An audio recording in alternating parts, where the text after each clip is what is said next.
I have a wonderful electronic invention I want you to see. Show you.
Let's put our living stereo stylus in this groove.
Always just a touch of space madness.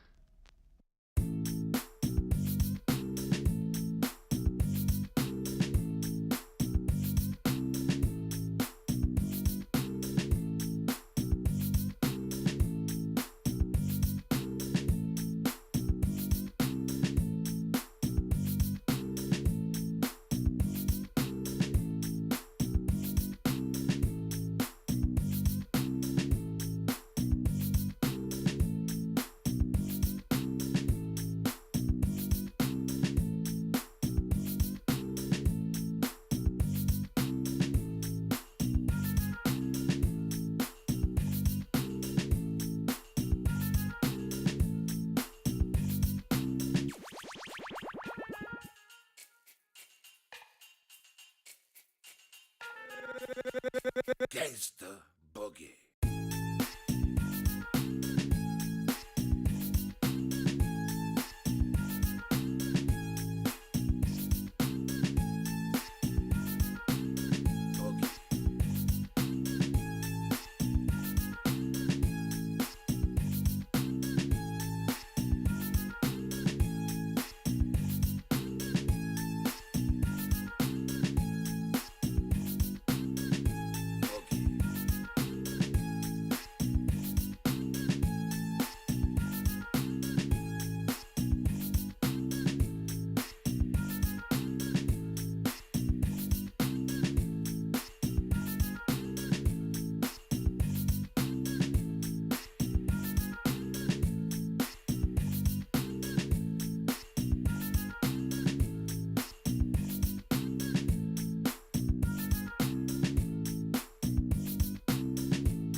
and welcome everybody. Tonight's game, Ulyss going against SPA. Can they keep their winning streak? We did have them managing to win the last game against Freitos de la Vega, and this time around they do need to see what they're gonna do against the Protective Society of Animals, Société de Protectrices des Animaux, I believe it is. Hello there, Yuri goes, and good evening, sir. Colorado, good evening, sir, and welcome. Will Mali ever be played in the new BBG patch? No, it was already banned, and I'm pretty sure it will still get banned. It's basically, I don't think there's gonna be any change there. Also, Nuclear Uncle, hello there, sir, and welcome. I do want to mention we're not playing with beta BBG, as you know, usually there is a bit of time. There is some time before it will be adopted. First it will go through the players, and then it will go through another update phase, which will decide if they do keep most of the options or not. And of course that's a good thing. Right now they do have time to actually try out as much as possible to see if the changes that they did were the ones that they needed to do in the game, and of course they have the results that they were counting on. Also, I do want to say good Abend, mein Herr Cleozin. Hello there, sir, and welcome. I did notice we got a new follower here. Hello there, Phoenix Dude. Hello, sir. Good evening, good evening. Rafifi, bonsoir, monsieur, bienvenue. Neitro, good evening, sir, and welcome. And not to mention Monstrat, good afternoon, sir, and welcome. Picked up that first promotion, but I gotta say, Yuri was dead right first in the channel. Also, I do want to say hello there, YouTube. Hello, Yuri good evening, sir. We do have them started up on their pick and ban phase. Let me open up the screen so you can see what I see. They are starting up on the ban phase of the maps, and then they're gonna go for the picks and bans. First of all, they're gonna have 5 bans on each side, then 2 picks on each side, then another 2 bans on each side, and then we're gonna have another 2 final picks on each side and get the map. We do need to see if they're actually gonna have well, a lot of remaps. I hope hopefully not. Well, first of all, we do need to know the map and then take it step by step along with their settings. Also, Junior Renko, good evening, sir, and welcome. Hello. It is 3 to 4 weeks. Yes, about 3 to 4 weeks. From what I understand, it will be around the beginning of April, and probably between the beginning of April and mid of April. So those 2 weeks over there, we're probably going to be looking at another BBG. I do have to point out, if it is coming up so close to the new CWC, we're probably going to need to hold a vote to see with the CWC players. But since most of the players are actually getting I would say to interact with the mod, the beta, and also give their opinion, I would imagine there wouldn't be that many problems when we actually get into the CWC. Zimons, hello there, sir, and welcome. We do have over here Ulyss and SPA. Ulyss on the left side, SPA on the right side. They did choose a map, and what is this? Lakes. Okay, man, yeah. Let's see how Lakes goes. Yeah, it's Lakes. Rich highlights for today, maybe, or you're expecting an 8-hour game. I mean, I guess we're going to need to see. Lakes can definitely deliver a long game. Pangea, please, I love to watch early war. Yes, but it's fine, guys, it's fine. We can actually watch early war on Lakes as well. I gotta say, on Lakes as well. Give me a second so I can write it up on the screen over here, so everybody new that's joining the stream will know what map it is. Even though, yes, I know sometimes reading is hard. For me too, don't get me wrong, for me too. I sometimes read the message, you know, on the diagonal, and it is what it is. Anyway. Looks like we do have 2 bans already. It will be Macedon on the left side by Team Ulyss, and the Maori on the right side by SPA. They have to go for another 4 bans here, so we're gonna need to take a little bit of time to wait for all of the civilization bans to catch up over here. Looks like they will go for the civilizations that do have fast units, and or I should say have the ability to get those fast units against their opponents from an early stage of the game. We do have Gandhi also being banned by SPA, and your Team Ulyss is gonna go for Scythia with another 3 choices to go on either side. There are still quite a few civilizations that are definitely powerful on the Lakes map. Maya, whoa, this is a bit of a surprise for me, taking out Maya. Do they know something that we don't know about Team SPA over here? Let me see, who do they have on their team? So on the left side we do have Team Ulyss fielding today Leech, Distoria, Hazagi, and Romrom, while on SPA we're gonna have Lithoxa, Mikado, Oransi, and Xifi. I don't know if Apul is playing. Is Apul playing? I don't see him in the lobby. But I do see Onansi, which I have to, there we go, swap. I do see Mikado, yes. Xifi, yes, and there's one player missing. I guess that's Lithoxa that got kicked because he didn't have the correct mod versions. Okay, it is what it is. Anyway, coming back to this, we do have also another few bans. Cleopatra Egyptian has been taken out by Ulyss, while on the right side we do have Sumeria from SPA and Chandra Gupta being taken out. Both Indian personas actually have been taken down by SPA.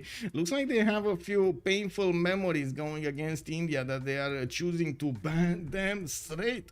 Well, definitely the Varus can apply a lot of power, and definitely Chandra Gupta is amazing mid to late game. We've seen what Firsos can do with it. Definitely can trade punches with the best of them. And we do have also Rome being picked up here by Team Ulyss. That's going to be the last ban before they're going to go into the picking of civilization phase. So they do have to wait for SPA to get their last ban on the table as well before they're actually going to set the tone for the game. Team Ulyss will have the first choice, while SPA is going to follow up with another 2 choices, and Team Ulyss will end that first pick phase with another choice of their own. So essentially, basically, you know, set the tone for the game, counter tone from SPA. Let's see what they're gonna pick, if they're gonna go for a counter or they're just gonna go for something a little bit more flexible. Sometimes the teams do have their own plan. They have their own mix of civilizations that they have planned out from the beginning, trying to predict how the pick and ban phase will go, and of course making plans to pick a certain type of combination. I love early war as long as the game doesn't end in an hour. Yes, exactly. So it's nice to see some punches traded, but it's not nice to see somebody taken out from an early stage. Yeah, you know, knockout phase over there. What? Oh, I'm sorry, you lost to settle. Oh, I'm sorry, man, I'm sorry. Anyway, Team Ulyss over here, Australia is gonna pick Australia, so definitely that's a tone for the game. Yeah. Big science numbers from the beginning. We're gonna need to see if he's gonna have those breathtaking appeal tiles, but I'm pretty sure he will. And of course, talking about pastures over here, it's been a while since we've seen him with like more than 2 pastures in the capital. We do need to take a look at his land and how the map will generate.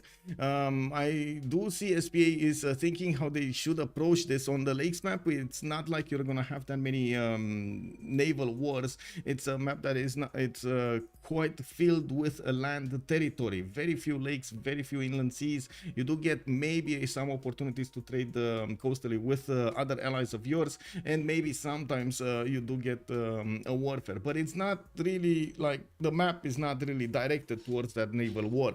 Although on the other side you do have a lot more flat terrain, so you do have actually highways between you and your opponent, which are filled with flat tiles, so you can move horses very quickly through the map, even if the distance looks big with those 4 movement plus the general 5 movement bonus that you do get on your units do help you get there much faster.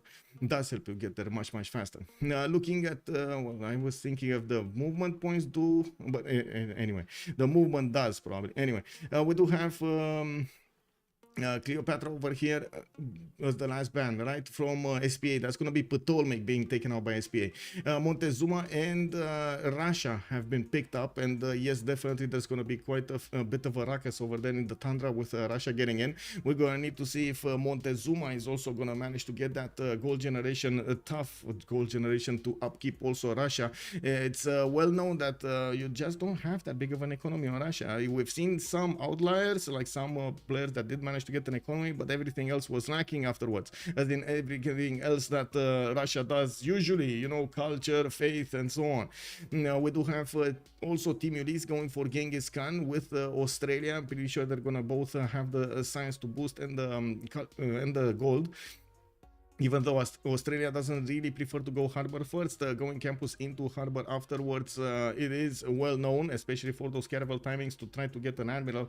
Although this time around, I'm pretty sure he's gonna try to sim up, get as many cities up as possible, and if he does have the opportunity to go against somebody, it will probably be with a medieval era land unit, not one of the classical ones. I don't think he can hit that fast of a timing against somebody at the beginning stage, but it happened before. We've seen Montezuma do it, and yeah, it definitely can happen again.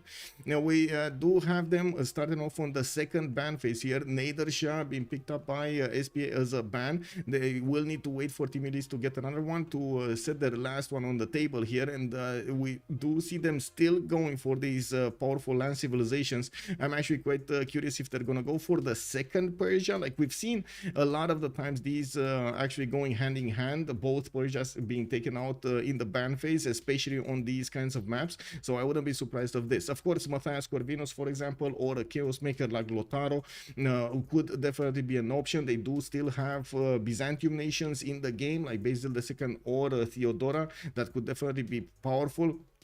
And yeah, of course, the France, Catherine de Medici looks like it's being thought of, and it will get banned. It will be taken out by Ulyss. This is the Catherine Black Queen that does get the extra diplomatic visibility against his opponents, that spy at the courser timing, the castle's timing, and of course, printing, going for printing, you can actually get a +9 over your opponents. That is awesome.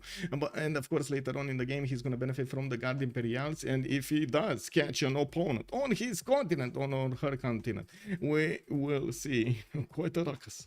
Captured victory, Russia versus Tank Australia. Yeah, it might be. It might get exactly on that part. It actually counters Genghis bonus with extra visibility. And yes, I do have to agree, Momo. You are correct. It does actually deny. So basically what Ulyss did was take out one of their denies over here against the Genghis Khan. Interesting that they actually did go as far as to ban one of the civilizations, but it does make sense. Now we're looking at the next ones. We do have Theodora being taken out by Team Ulyss, and yes, there's one last ban remaining. There are quite a few powerful civilizations, not only war civilizations, but also simmers that are available for the players to try to pick here. And I gotta say, will we see some form of a Tamar over here being picked up by Team Ulyss? Anyway, it looks like Nzinga is gonna be the last ban on the table. Ulyss is gonna do it, while we do need to see what's going to happen over here with the next wave of picks and bans. Well, I guess picks, because there's no more bans. Also, Justified Absol, good evening, sir. Anyone saw that recent Potato Inca series, single player, but still super interesting? I'm sorry, sir, I did not see it.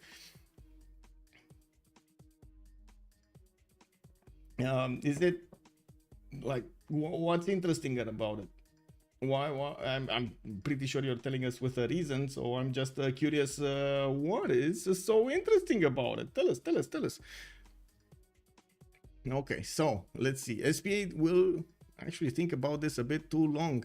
10 seconds and they need to pick something. There's I gotta say, they will have this pick, and then they're gonna see if the full roster of Team Ulyss, and it looks like they will go for a Chaos Maker over here. Lotaro is gonna be chosen by SPA. It's actually well known that SPA has been in the past a little bit more aggressive when it comes to the mid game, trying to do as much damage as possible with civilizations like this, and multiple times they actually picked the Lotaro. Not a surprise here. Usually we did have Paul playing Lotaro, or I think Apul was also playing Lotaro, so it is a bit of a curious thing for me, seeing that in the lobby we don't actually have them, but still they pick Lotaro. It seems to me that this is basically kind of a plan made well before, and thought out well before the pick and ban phase, and they were trying to think hard about how to combine the advantages and disadvantages of civilizations in the game, and it looks like they ended up with this roster plus one civ that we don't know right now.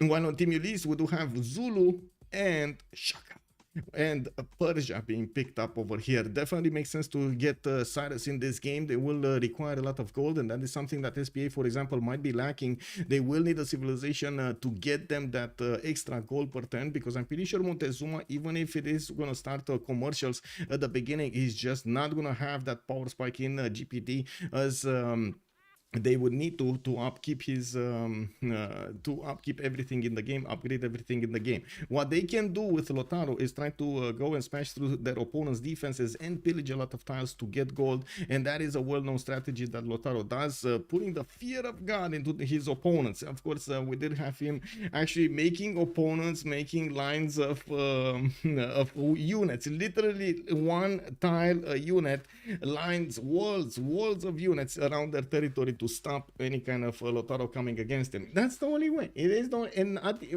also even then it's not actually working well.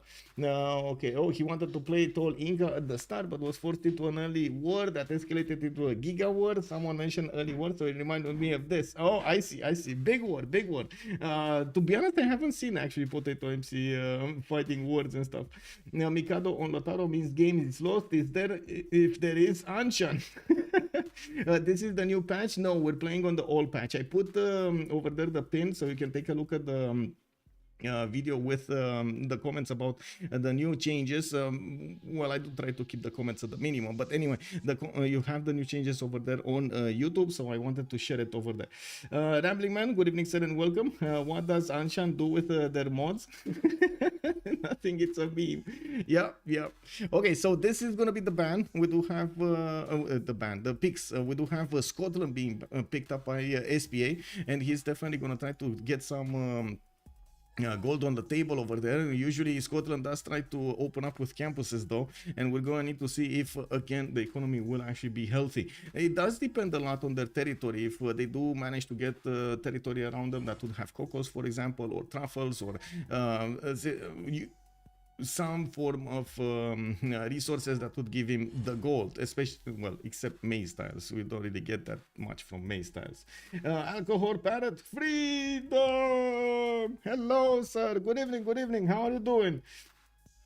We do have them ready up, and I do think we do need to wait for at least Lithox over here, but we do have them starting up on the picks, and it looks like Sifi is going to be the one playing Robert the Bruce. We do have Leech getting the first slot here, the top slot, and I would imagine he's not going to play Australia. I was definitely imagining, is he going to go Persia?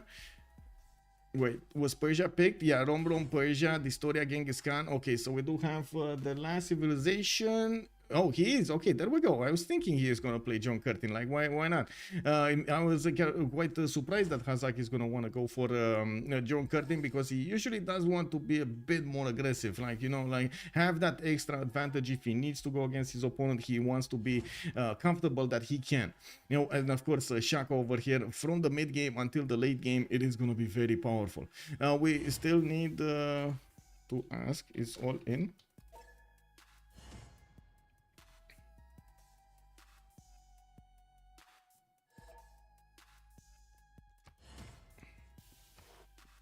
Okay, so somebody was missing from the lobby, that's why I didn't see it. Whoa, what is this? Oh, give me a second. I think I disabled something here. Yeah, I tried out something and I disabled this. There we go. That's much better. Let's see the 0 ms. There we go.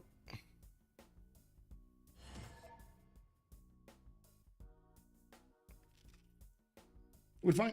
Is Scotland occurring more frequently now than before? Yes, we have a resurgence actually, not because of the new BBG, but mostly because it did start up as so I just realized I didn't actually select my spectator. Usually there is a bit of a fear factor on the player base. So whenever a civilization will get nerfed, for example, Scotland, its amenities in the last version of BBG, it most of the time will be already like linked down there. Like it will be, okay, it got nerfed, we should not play this. Why should we take our time to actually do this? And very few players actually go through that fog of war and actually go forward and say, okay, Robert the Bruce is still good. 16% is still a good, very good bonus, plus the bonuses that he gets. So definitely it's still gonna matter. But not all players. complex, and it is what it is. We have seen quite a lack of Scotland, even though now we may see a resurgence. It's good. It's good. It's good. I gotta say, it actually went into a normal phase. I would say, even if we've seen a little bit more Scotland right now, it kind of went into a normality first. It's one of the civilizations that can definitely shine in some conditions, but it's not as OP or atrocious as you cannot stop it anymore. Looking at, let's see Liege first. Let's take it from the right to the left, because wait a second, I have to do really quickly some things over here. First of all, I do want to start up the prediction, right, for how many remaps. 0, 1, 2, 10 minutes as a submission period. Let's go. I do want to do the same thing also on YouTube. Hello there, Orek. Good evening, sir, and welcome. Let me click on button, start the poll. How many remaps? And we do have a possible answers 0, 1, and 2. And start the poll. There we go. There we go. So let's see. Liege. We do not have Liege. Oh, there we go. Liege. So we do have Liege with his possible wine settle over here to the south, and of course he could just settle in place if he wants to. Does have 1, 2, 3 possible 4 pass. Oh, this is nice. 4 possible pastures in the capital, and of course it kind of depends if he settles on the wine tile or not. We're gonna need to see him also improve the fish for extra food, and I'm pretty sure he's gonna settle that marble at some point. We do see him with a decent amount of coast. Unfortunately, the coast is not that good in terms of forest or even hills. It's very flat.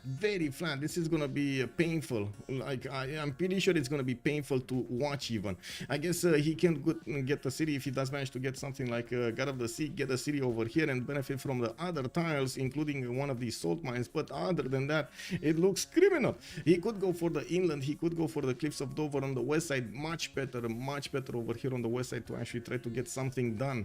Moving forward, we do need to take a look at Shaka. I saw him in the middle of the land somewhere. There we go, southeast at the corner of the map. We do have him actually with the river started towards the west side. He's gonna have a few 2-2s to work, and I do see a banana here on the right side on his second ring. He's gonna need some gold from his teammates.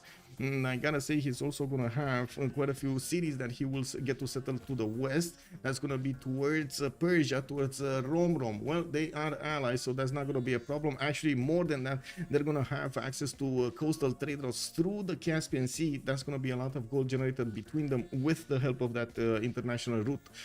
Moving forward, we do need to take a look at the Rom spawn. Oh, I mean, this is okay. I mean, you can work some here, like you can definitely work some here, like get a city on the citrus, work a single 2-2, try to buy out a dice tile, and in the meantime in the capital, like work some 2-2s. But where heals, like where sheer amount of heals? I guess since we don't have that many players actually getting heals, this is kind of normal, right? It is kind of normal. KW, good evening and buona sera, Eric Offen. Hello there, sir. Let's take a look here. I mean, I guess, oh my god, no, it is what it is. It is I gotta say, they are playing on lakes, which is with a few special settings. First of all, it is on old age. World age is set to old, so a map with less hills, mountains, and volcanoes. That is a bit of an issue over here. It is what it is. Rom is gonna have to fight through this. Good thing, at least he's gonna have his internals giving him some extra production over there, some culture, some gold. Yeah, we do have him also with Distoria, right, as an ally. So clicking on Distoria, let's actually see his base. This is Australia, this is Distoria. We do have him settling Karakorum right in front of our eyes, and it looks like he's gonna have quite a few horses around his capital, 2 of them, while his northern city is gonna give him some cocos. By the looks of it, he's gonna have a lot of whoa. What is this? 6, 7 plantations in a second city, and he's gonna get the extra gold from each of them. Oh my god. Oh yeah. Oh yeah, boy. I mean, that's gonna be a lot of gold. I was talking about the economy. I was worried. I mean, I'm not worried anymore with this amount of cocos. Like, yeah. There is definitely also look at the plantations. This is goddess. Like, if there's any goddess of festivals, a perfect spawn, this is it. Like, how many plantations does he have in his initial set? 1, 2, 3, 4, 5, 6, 7, 8, 9, 10, 11, 12, 13, 14, 15 plantations just in like 2 cities. Are you kidding me? Wow. Oh, I guess 14 because this one doesn't count, right? It's too far away. No, I'm sorry, man. I miscounted one. It is what it is. Anyway, moving forward, we do have Xifi in the corner of the map to the north of Persia, and of course, Zulu. Zulu is gonna be over here, and he's actually gonna have the opportunity to get some horse scores going against Scotland. I'm pretty sure he can forward settle Scotland with no problems and create quite a few problems for Xifi. Xifi does have a continent split to the northwest, and I do see he's gonna benefit from some amenities. I don't want to say some because it's only one. It's only the marble tile that he's probably gonna get at some point, and that's about it from the second continent. Laurasia just doesn't have what he needs. Maybe some fertiles later on if Mogadishu is gonna get big. He needs to invest a few envoys in there to get it big. Sterling is gonna have quite a few stones in the capital, and I do notice he's also gonna get his scout out in one turn. While we do have him with quite a few cities with fresh water, I gotta say these are not bad, the extra cities. Yeah, definitely not bad. West side over there represent. We got some east siders over here. We're going to need to see if anybody's going to try to get the Temenanki, but definitely could be a choice if they do have the goal to invest for those extra tiles at the beginning. Specifically in the case of Xifi. Looking at Lithoxa, we do need to take a look at Montezuma, which is here. It is Montezuma is going to be right to the south of Australia, and I do see him also to the northwest of Romrom. Romrom doesn't really have where to go, so I'm pretty sure. Oh my God, look at this! So guys, you remember I was talking about those 5 movement points that you get on the horses, like 4 base with a +1 from the general. Let's count this up.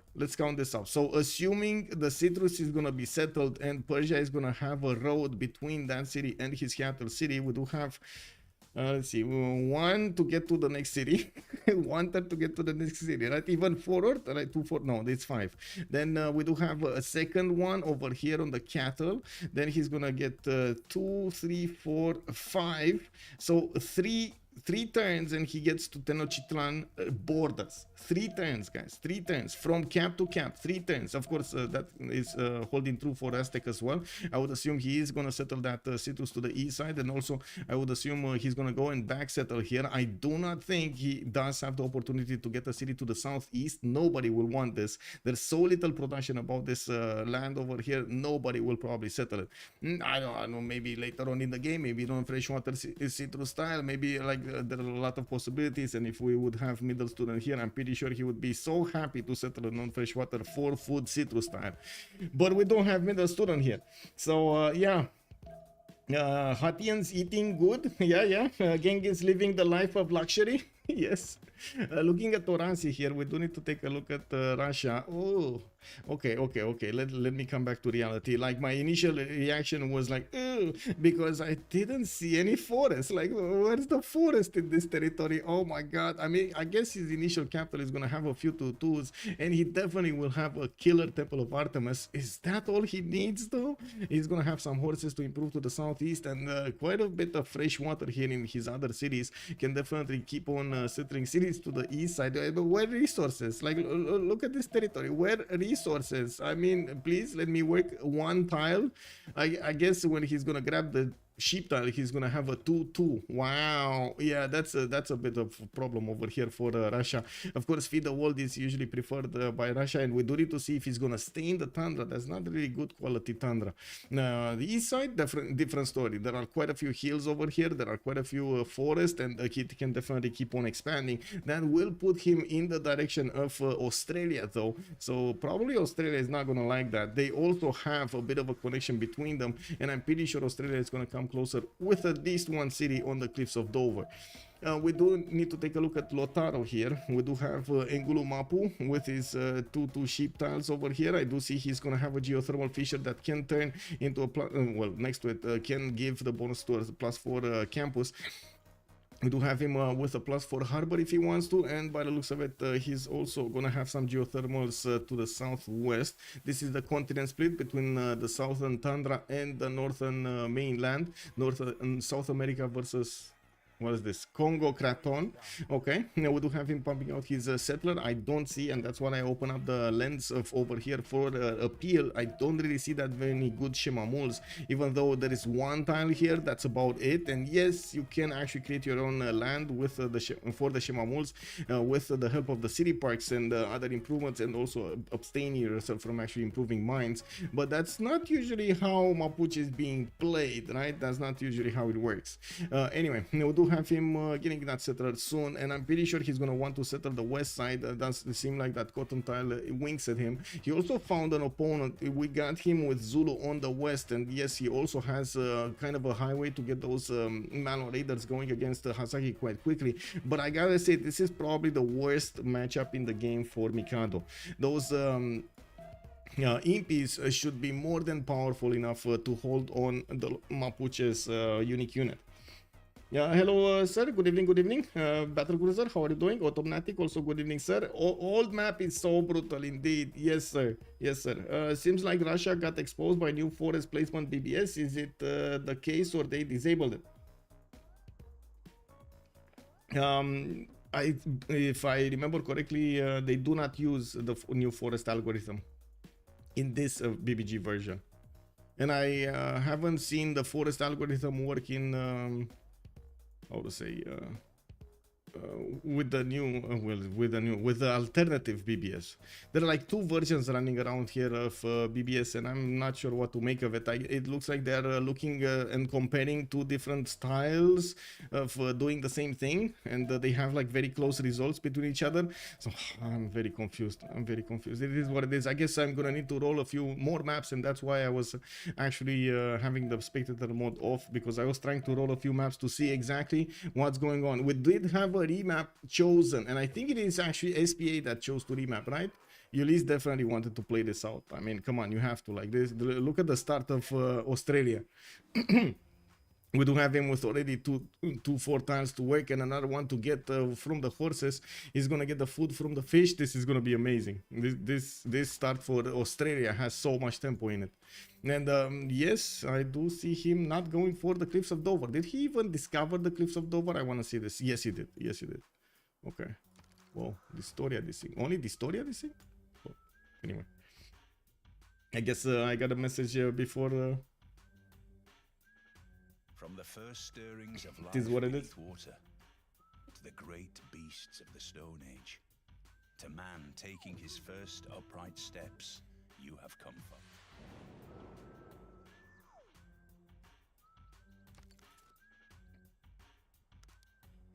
Okay, so let's take it from the other side. Since we took it from the right to the left, let's actually go the other way. Let's take it from the left to the right and see what's going on over here.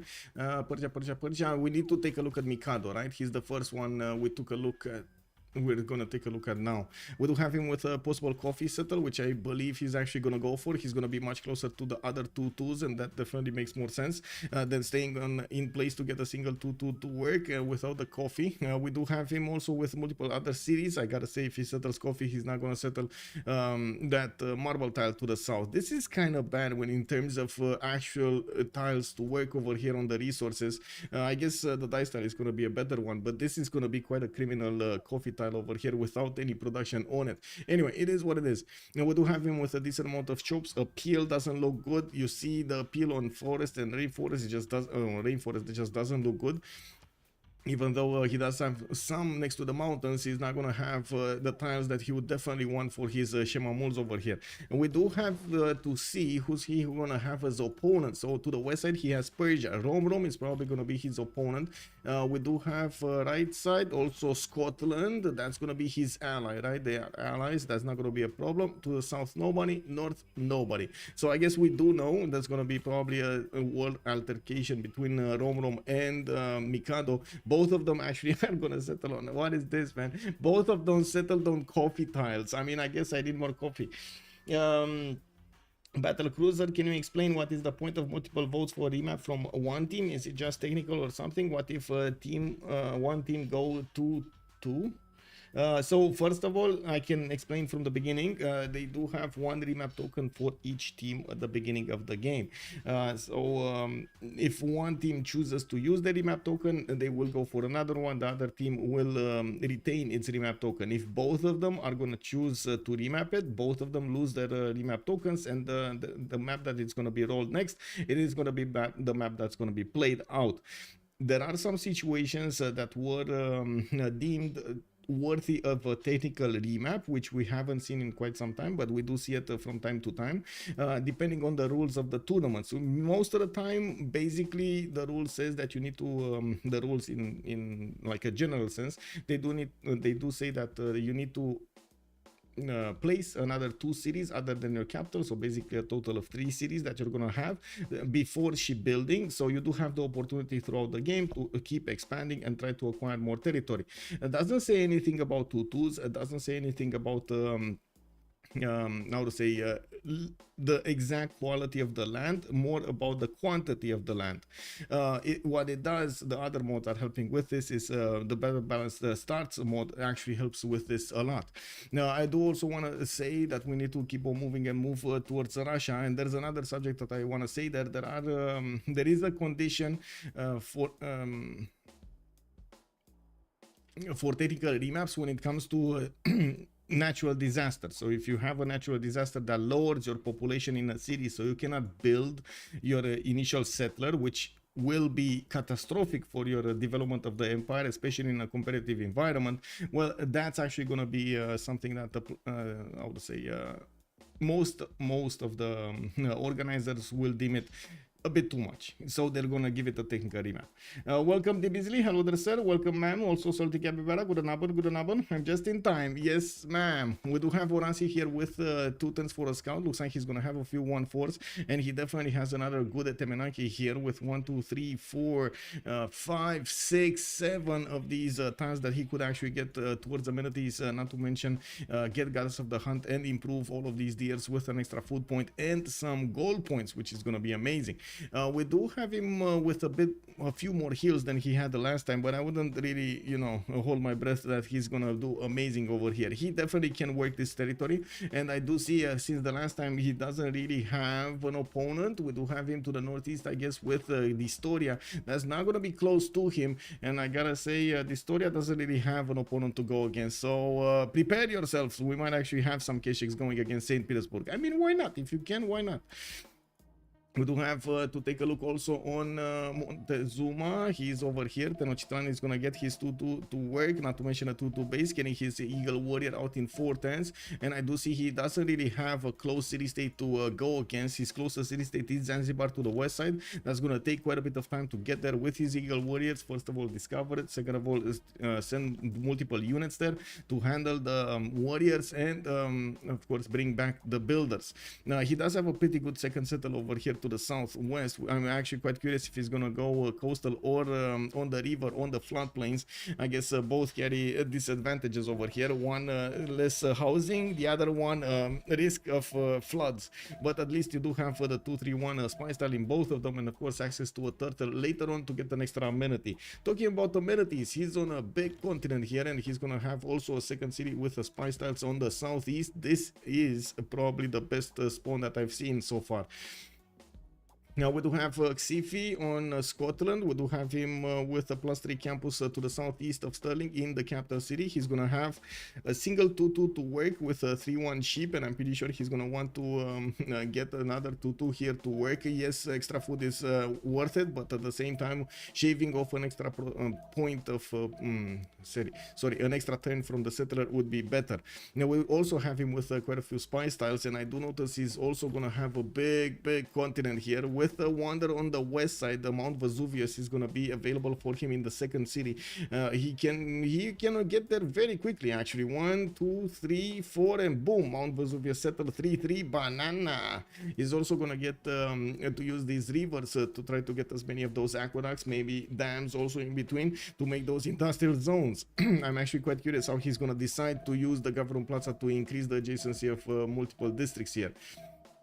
Looking at Distoria, we do have him to the north of Russia, and yes, Distoria is going to have a forest fire. Oh no, a rainforest fire. Oh no. Oh. I feel so sorry for Oransi. Look at Distoria's luck over here. He's actually gonna get so much fertility if this goes on. We know where he's gonna send his second settle, don't we? Like, that stone tile is gonna be insane. He's gonna have so much food and production from these tiles over here. And I gotta say, forest fires, or usually fires, do transmit from one. They have a chance of transmitting from one tile of the same type to the other tile of the same time. So for example, from rainforest to rainforest, from forest to forest, they do not actually change. But anyway, we're going to need to see if this keeps on going. It can definitely go into the hills over here and spread towards the mountains and give him so many more good tiles to use. We do have him also with good campuses to the northwest. The mountains are going to give him that extra adjacency with the geothermal. Not to mention, he's also going to have some +4 base districts there.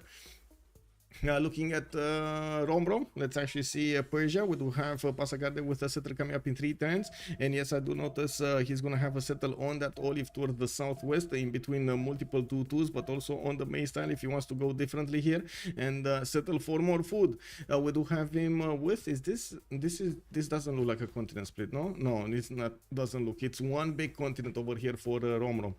2 turns for a settler, and he's going to be to the east, to the west of Mapuche, which of course is going to be his opponent. We did talk about this with their coffee settles at the beginning. We're going to need to see when they will find each other. Oh, they just found each other, never mind. How did this one actually get so damaged over here? Oh my god, did he was in the water, probably, like in the next to the river, got flooded. The river actually took care of the warrior, and then when, you know, Persia was trying to get his pants back on and trying to get his shirt back on, there was a wild Mapuche warrior coming in from the outside and doing damage against him. Whoa, that's literally catching him with his pants down. Okay, well, and let's see Hazagi here, because again, a very impactful nation. Not this time around. We do have him with Ulundi in between so many lakes here, 1-tile lakes, 2-tile lakes. He's actually going to bring back a builder from Kiaguana from the north, while he is trying to get his second settle. I'm quite curious. Maize tile or jade tile? Maize tile or jade tile? I would assume jade tile, because that's fresh water. So yeah, he also has a 4-1 base. That's a citrus underneath his settle, allowing him to grow very quickly. You see, while others have their capitals barely at 2 population because they're getting settlers out, he's already going 4th. It's big. Well, we do need to see him actually buying out some more 2-2s over here to increase his production capacity. Since he does have the population, he just doesn't have the same quality tiles to use. Check the Storia firepower updates. Yes. Fizzled off, man. It fizzled off. I mean, it's still 2 tiles. It's still better, right? That's gonna be a pretty poke banana, but come on, man. Only 2 tiles? Like, what is this? I guess, you know, it was Dystoria. You have enough. We will just help you for this time around, okay? Okay. Oh my god, yes. This is what it is, making a deal with the forest fire. I guess he called on the gods over here, made some smoke signals, and the gods said, okay, 2 tiles, yes, 2 tiles. I mean, you sent 2 smokes, I sent 2 tiles. The next time, send 10 smoke puffs, and I send you 10 tiles. It rained. It rained. Yeah, it rained, you know. Yeah. Easy come, easy go, you know. a huge flood, a plain or pain? I don't know. I guess a huge flood, pain. Why I'm not surprised to see this story on a more longer pick. He spent his day to play that. Wait, really? He played all day on Mongolia? Yeah, I mean, I guess when it rains, it pours. Can it stop rain? I'm fed up. Yeah. Okay, so we did have the remap token of SBA already used. I can actually put up the remap, not the remap, sorry, the teams over here. So on the left side we do have SBA. Looks like they're gonna go for a 3rd map, and I do want to put on the right side Team Ulyss very quickly, and also reveal them over here and try to put them as you know, as much as possible in the middle, because otherwise I'm gonna go crazy. Anyway, that is what it is. Dystoria, male, yes. He's a very cool guy. He actually talked a lot at the Civ LAN. With him, with Pompey, Sprig, yeah. Battle Cruiser, what should you do with huge rainforest fire on free sim? Should it be Chichen Itza or chop later in the game? Is always better. It kind of depends, to be honest. Like if you have time, because Chichen Itza is not that easy to get. It's very expensive. But yes, I would say if you can get Chichen Itza on a lot of rainforests, get Chichen Itza. The extra culture and production added, it's worth. Although if you did chop and you don't have that many tiles, you might just build a wonder for not only the few bonuses but the era score and maybe some few points in the score screen, and that's about it. It kind of is a decision that you need to make when you see your territory. I'm not even sure how to say, like, okay, you might need like 20 tiles at least or 15 tiles at least, you know. It's very hard for me to say that. We do have Mikado. Let's wait. Let's come back to Liege here. We didn't even get to Liege. Can you imagine? They remapped this. We didn't even get to Liege. Okay, where is Liege? Where is Liege? Okay, not here. Here. Okay, we do have Liege. You know, like this time around, this is it. They can't remap anymore. This is it, guys. They used both of the remap tokens, and let's see the high rollers. We do have actually. Wait, we don't have high rollers. You actually put quite a few points in. Okay, so 2 remaps it is. A complete prediction. Okay, we got this, and also let me put it up on YouTube as well. Also, hello there, YouTube. How is everybody doing? Good evening, good evening. Which mode is that with the extended map generation? I like to try it full Tundra map and play as Canada to stomp the AI. It's a BBS. It's the normal BBS that actually has been updated with the algorithm for the forest. So if you have BBS on and BBG on, it will give you a forest balancing option, and you can choose if it's on or off. We are not using the BBG update in the beta. No. Hello there, 5 second energy. Good evening, sir, and welcome. Okay, let me finish this poll up. Also 6 pastures. Wait. 1, 2, 3, 4, 5, 6, 7, 8, 9. 9 pastures, 10, 11. Oh my god. Okay. I mean, this is quite good territory for him. I'm not gonna lie. This looks pretty good. I don't know what is with this. This is probably the first time I see Leswan Marienses next to the mountains, in between the mountains and the seas over there. It just doesn't look natural to me. Anyway, it is what it is. Now we do need to take a look here at his strategics as well. So not only he's just gonna get his settler immediately, he's also gonna have to get the gold from his teammates to upgrade one of the sheep tiles. With that, he's gonna culture bond the other ones and improve them, and I'm pretty sure he's also gonna want to get some more food here. Yeah, sheep tiles are good for the food. Yeah, no problem. Something is ringing in my brain there. We do have him also with the other settlers that will benefit from cattle tiles or horse tiles around them, not to mention sheep tiles. So pretty good land for Australia. Horses are going to be quite expensive in the third ring to the east. Same can be said about the iron to the northwest in between the mountains. Is also going to have a bit of a problem here actually getting his campuses on the coast. Usually he does want them on the breathtaking tiles, and I'm actually quite curious if he's going to choose to go river or take out that forest. He does need mining for it, which is gonna slow him down a little bit, not too much, a little bit. Of course, builder first so he can get his sheeps improved. Looking at Shaka, southwest of Australia, they are allies, and it does look like they will also have the opportunity to set up coastal trade routes in the Gulf of Carpentaria. They can actually, Irelunde. We do have Hazagi over here with quite a few cities to settle to the east to get that gold generation going. But wait, is this gonna be free simming Zulu? Oh my god, free simming Zulu, guys. We got Rom there to the north, and yes, he's gonna get some trade routes with him at some point, but he can't really get to anybody, does he? Oh my god, look how far he needs to travel to get to Mapuche. Like, this is unbelievable. He needs to get like 6 cities in between him and Mapuche. Unbelievable. Anyway, getting his scout out in 3 turns, we're probably gonna see him go for the sim here, getting his Ikandas, putting down his commercials, getting campuses, and later on in the game, maybe tank armies will come out and smash his opponents. Of course, at that time you can use railroads, you can use balloons, artilleries, and so on. They're more effective and much faster to take out out opponents. In the meantime, he can just help his team with good economy. Well, we do have him with also horses in the third ring towards the east side. We do have him, this makes for the second civilization that actually has horses very expensive. We're going to need to see if he settles closer to them so he can get them in his territory. While his island is going to be second ring, I'm pretty sure he's going to have that easy to acquire and easy to improve.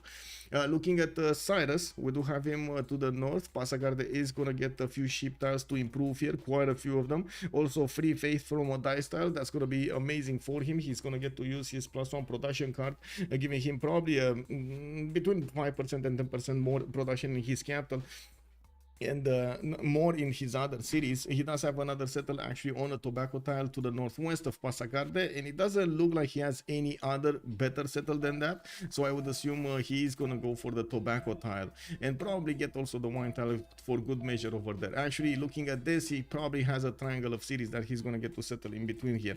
His strategics: 3 tiles for horses, third civ, lack of horses on Team Ulyss. This is a bit of a problem, especially since Distoria might actually need quite a few of those horses so he can pump out his armies. Good thing they do have drums of war now. Well, we do have him also with iron in the third ring, where he would probably settle much closer to him, and of course we're going to need to see how he's gonna get everything done here. Looking at Distoria, we do have him actually in between his opponents, stacked to the west side, Sterling to the south of Karakorum, and to the east he's gonna have Ngulumapu Mikado. Karakorum over here. Whoa, wait 1 second. Anyway, since I do have a little bit of a pause, I need to get the cat in because she's crying at the door. Give me a second.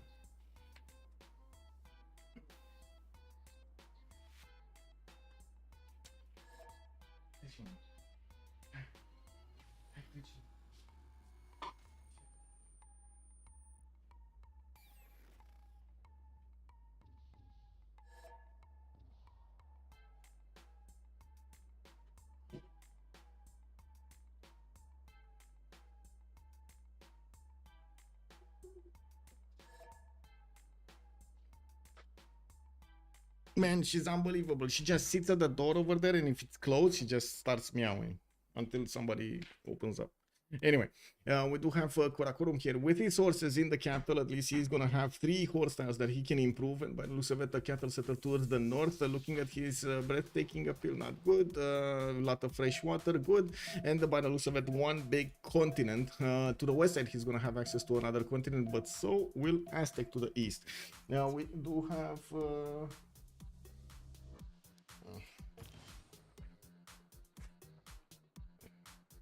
by the looks of it, we do need to see what's going to happen over here between them, but I'm pretty sure Mongolia can try to use his power spike with a lot of horses to go against all 3 of these civilizations to try to make them uncomfortable. We're going to see his success rate here if he does that. Now, looking at Karakorum, and I gotta say it's probably not going to be that successful, just saying. We might probably see him just choose one target, probably with Persia, and then against Mapuche, and then try to defend against the others while trying to go for the later on sim. Looking at also Karakorum, he just got animal husbandry, getting it at the horses at 2-2. Has access to an iron tile in the north, but that's going to be much closer to that cattle settle. And I do see into the east side, not really good cities. Southwest probably is going to be the best one. I would assume also God of Craftsman is going to be nice for him to get here. We didn't really see somebody with a lot of plantations this time around. Anyway, it is what it is. Looking at Xifi, we do have him to the southwest of Mongolia, quite far away. He's quite protected by the territory here. He has a river that he could stand behind, but not for long. You can actually see this pathway. There's a one pathway that will allow him to snake his way towards the city of Sterling. Actually thinking about this cap to cap, let's actually take a look here. Check this out. 1, so this is 1, right? 2, 4, 5, 5 to get to the tobacco tile. You get here on the 1-1 crossing the river, and then you get 1, 2, 3, 4, 5 here, another one here on the 2-2, so that's 4 turns, 5 over here on the marsh, 6 to get to Sterling, 6 to get to the capital of Sterling. That's actually not a lot of time. That's not a lot of time, and that's taking into account just cap to cap, not the other cities, right, towards the south. Anyway, looking at Sterling, we do have settler coming up in 5 turns, and yes, he's gonna have pretty poor floodplains here. They do get some extra improvements from floods, and you can see he actually has workable tiles.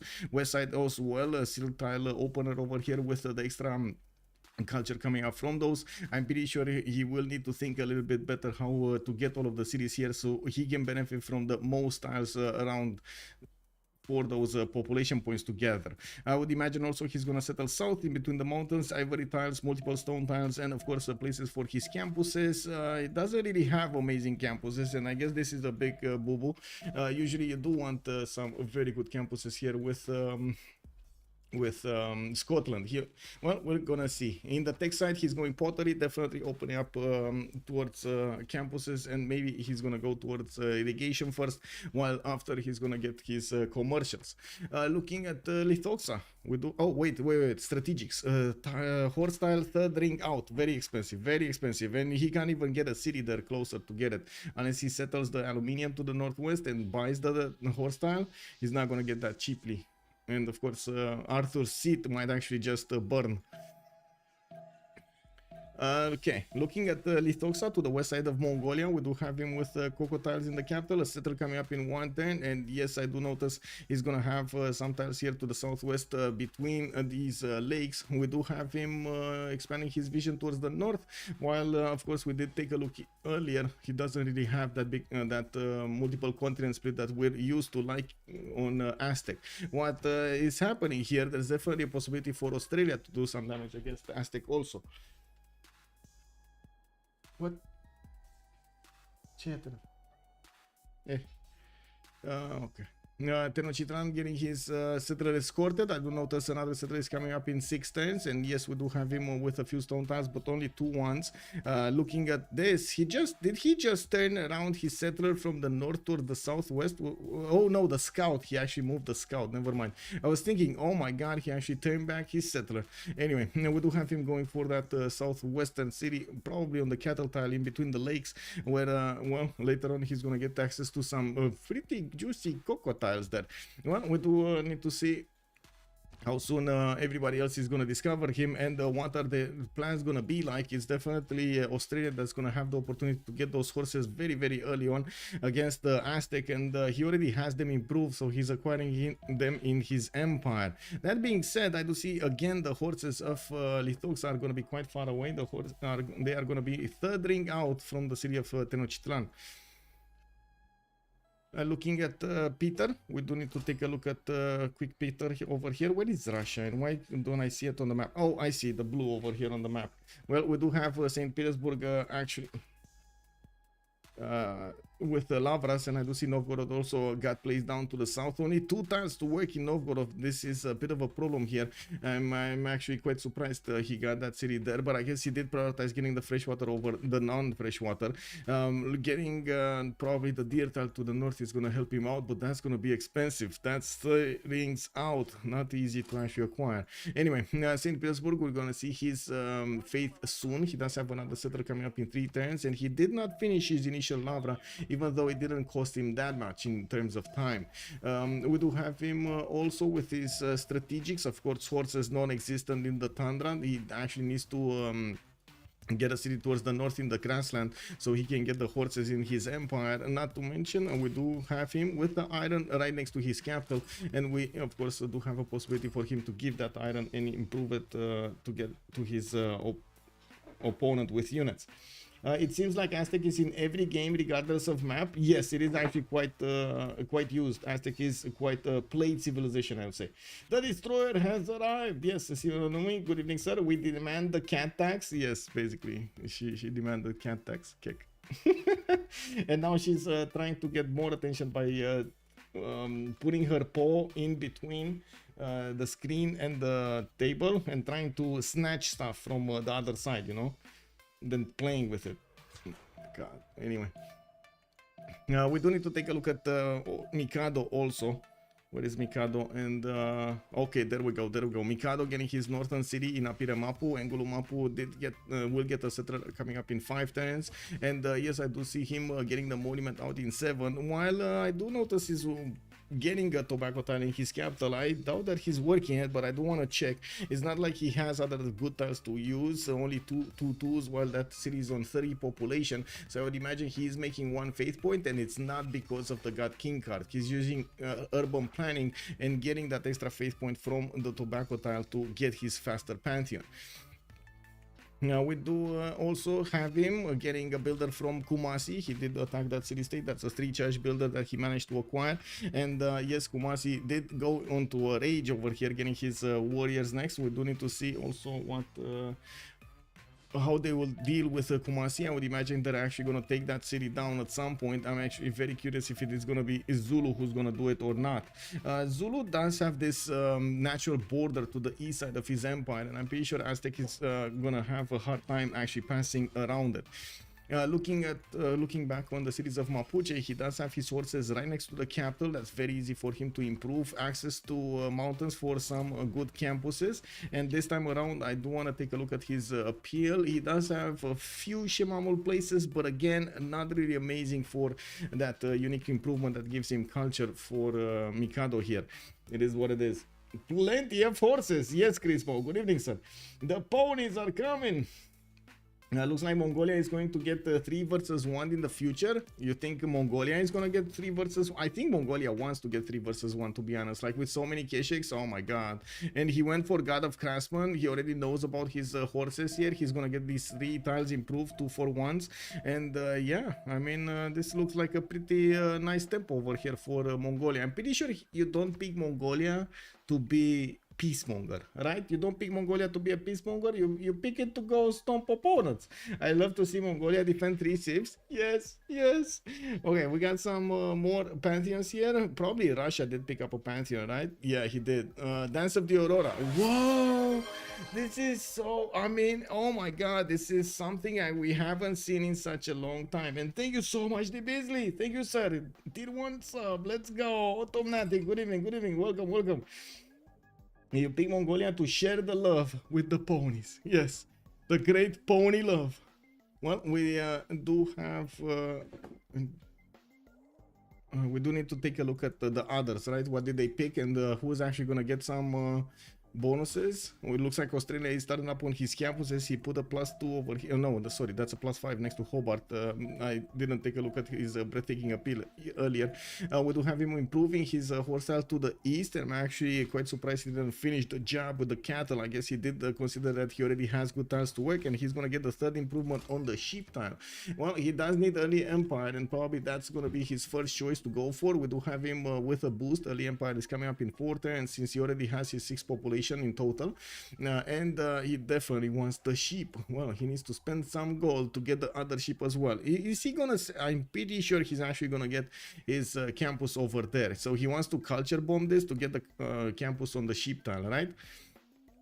Well, we do need to see also when what kind of technology he's going for. Archery coming up in 5 turns. Okay, not going immediately for commercials here. He is actually going for horseback riding, and I'm actually quite curious if he is going to try to get some attack over here, some sort of push against Lithoxa. Still no pantheon. The builder is coming back home. Mongolia, yeah, God of Craftsman opening up with 2 encampments, and I do notice Distoria is gonna put another city towards the north. Funny how he put the encampment to the west, so this warrior of Scotland doesn't see it. Kick. Look at this and look at this.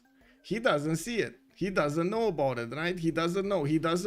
And well, now he knows about the other one, but he doesn't know about the first one. Well, we're going to need to see a unit here to try to push back the Scottish warrior so he can start improving his horses.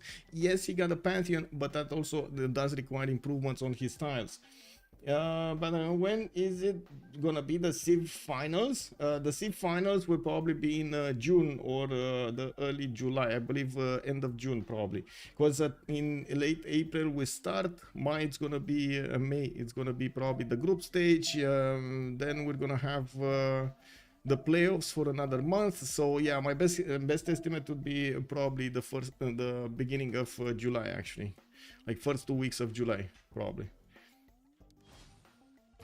Okay, no more pantheons. It looks like they're not picking their pantheons that fast. They're not picking their pantheons that fast. We do have Aztec deploying another city towards the southeast, and I gotta say, even if he does have Cocos here, it's not like he has very good production tiles. He does have the gold, but he does need to get his builders to improve plantations, so he gets another point of production. Hey, can you postești tu liniștită, te rog? Așa un pic? No? Okay, I guess no. Cat tax, and then woo, ran away. It is what it is. Okay, Persia. Okay, Persia, Lady of the Reeds and Marshes. Well, on the city of Tushpa, he is gonna have his 2-2 base with an interesting maze style. But to be honest, I guess it is gonna be a little bit worth it. But I'm actually surprised he went for this instead of City Patrian Goddess. Oh well, it is what it is. Maybe somebody else really wants a City Patrian Goddess. And to be honest, the land to the southeast does make it more worth with Lady of the Reeds and Marshes. But I don't think it's that worth. Anyway, 3-2 tiles, 2-1 tiles over here to get to improve. Yeah, can work. Hey, not the wires, not the wires. Come on, not the wires, not the mouse. Leave the mouse alone. Come on. Okay. Let's see. Zulu open up with Ikandas, only one from what I do see. Babanango did not to put one down. He's going to expand to the north end, get his iron improve pretty soon, getting monuments for the extra culture, and of course a builder from Babanango to keep improving his stuff. I'm actually quite curious if it doesn't have enough gold to actually buy these tiles, but it looks like they do. They are giving all the gold to Distoria though, because he does need to get a unit to actually stop this warrior. This slinger might work. The problem is the slinger does die quite quickly to a warrior if it starts to get attacked. So I would imagine he's not going to be that happy with a single slinger to go against the warrior. Do you have access to gossips as a spectator? Gossip. You're referring to this one, gossip over here? Yes, I do have access to gossip. What are you thinking of? Hey, this is mine.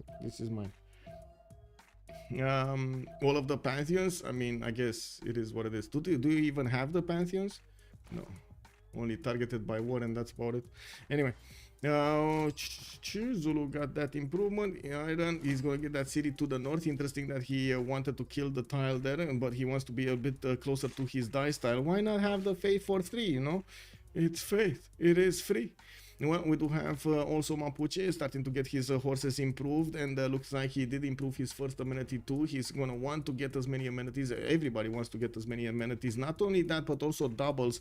Usually when you have Scotland in the game, the players will try to give their amenities early on to Scotland so he can activate his bonuses and give him a much better tempo. You do see the opening here with campuses coming out from Stirling, while I do see Edinburgh is gonna work on a Temenanki. It's 10 turns away from finishing, and he did choose City Patron Goddess. Okay, so basically they denied Xifi. Whoa, they didn't even see him and they denied him. Lady of the Reeds and Marshes, kick W, man. Anyway, I guess it's fine. There aren't that many times that will not get the bonus. It's fine. Now we do have the CivFR with traders coming out in 4 turns, and yes, he does have this volcano to the north that will give him quite a few more times to improve. I gotta say, it's not like he can actually keep on settling towards the west, especially since Aztec took a city here very, very close to him. We do need to see how Lithoxa is gonna start to expand towards the west and towards the north, because this is, well, he's kind of clumping up on Scotland here. We do need to see also, wow, I'm actually a bit surprised. Does he even know about the silk? I think he knows, right, about the silk right to the west side. Yeah, he knows. He doesn't know about the second one, but he knows about one. Well, it is what it is. Let's see, more pantheons. We do have Aztec getting Magnus in partners, and yes, he's probably going to open up with commercials. We do see him going for irrigation. He got a builder, and he's going to start improving those cocoa tiles I was mentioning earlier. Looking at this though, Australia got his horse pillaged, and he did go for his God of Open Sky. He definitely has quite a few of these patches that would require improvements, and he's going to be quite happy to give them up. We do have also the campus being settled next to the mountains. That's a +6 campus in Geelong, giving quite a bit of a boost over here to Liege when he's going to finish it. Of course, the +5 and the +6 are going to be amazing. Not to mention Canberra did put one down. That's only a +2. He wants to get as many of these as possible. Actually, wait, is that from Adelaide or Canberra? Canberra. That is from Canberra. Well, 4 turns away from finishing. He's going to get that science very, very quickly. And I would imagine courses are going to be quite close to getting to Lithoxa cities. We do need to see, of course, when he's going to get an encampment down to try to get a general. It does look like he's not going to have a general, first of all, for in the beginning part of the game for the classical units. Well, we do have... next, let's see, Zulu, did he get one? No, but he did buy that dice style for the Free Faith. Magnus in Undi, Ikanda got put down. I gotta say, he actually chopped the May style. He chopped the May style for the extra gold and probably gave it to his ally. What is his ally here, right? He got it to his ally, to Distoria, so he can push back the warrior. We do have the first encampment finished, second encampment coming up soon, and of course a builder from Karakorum to get all of those production points extra on him. He's getting one from Choir, and I gotta say, he's not actually not the computer.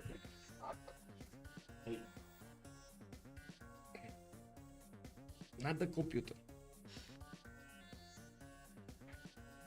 Yes, I have a little kid that likes to poke stuff. What are games like on lakes? Seems easier to defend. I think it's harder to defend actually on lakes. It's much easier to actually go against your opponent here. Also, I thought you can see pants. Well, I can see pants. You can see my pants or their pants or whose pants? All of us pants. Yeah, all the pants. Okay. Oh, opening it with campuses over here on Sterling. We said earlier that Temenanki is going to give him a decent amount of faith. I do have to say he's not going to get them built quite early, so might actually miss that commercial timing. Of course, he's still going for irrigation, and we do need to see if he's going to want to get his Gavron Plaza or his other one here, his commercial here. We do have Aztec goddess of festivals. He's gonna get the extra culture on each of these improved plantations, and yes, he did actually get attacked over here next to the borders of Australia after he did go for the hordes of Australia. Li Yang opener in Canberra. We do have him getting his traders out for the extra production, and already is starting to make 20 science and 7 culture, while we do have Lithoxa only on 6 and 9. I say break glass when ready, you know, break glass when ready. Well, I do see Rom getting a few slingers of his own, starting to improve his resources and benefiting from that Lady of the Reeds and Marshes on 1 city. Well, at least it's better than no city. I'm actually a bit surprised he's not spending some gold from Tushpa, so he can get another 2-2 over there. He's working the 1-2-2, and you can see he's growing his population very slowly. He definitely would need to get another 2-2 over there for the extra food. Pantaloons. Picture of pants there works too. Oh, pantheons. Okay, pantheons. I mean, pantheons. Yeah, you know, potato. Is it even good at the Menanki for Scotland? Well, he's gonna get some science there, so I guess all in all, it is gonna give him something. He's gonna have quite a bit of, I would say, quite a bit of extra science and food from these tiles. Not to mention production. I want to say it's amazing. It would have made, like, if he would have managed to get Lady of the Reeds and Marshes, he would have had another 2 cities at least here, because otherwise they just don't have enough production on these tiles. They have a lot of food, but no production to build anything. So unless you take the I pay for everything approach, this is not going to work properly. Atena, te dau afară. Păi, potolește-te. Te ceri cu mine?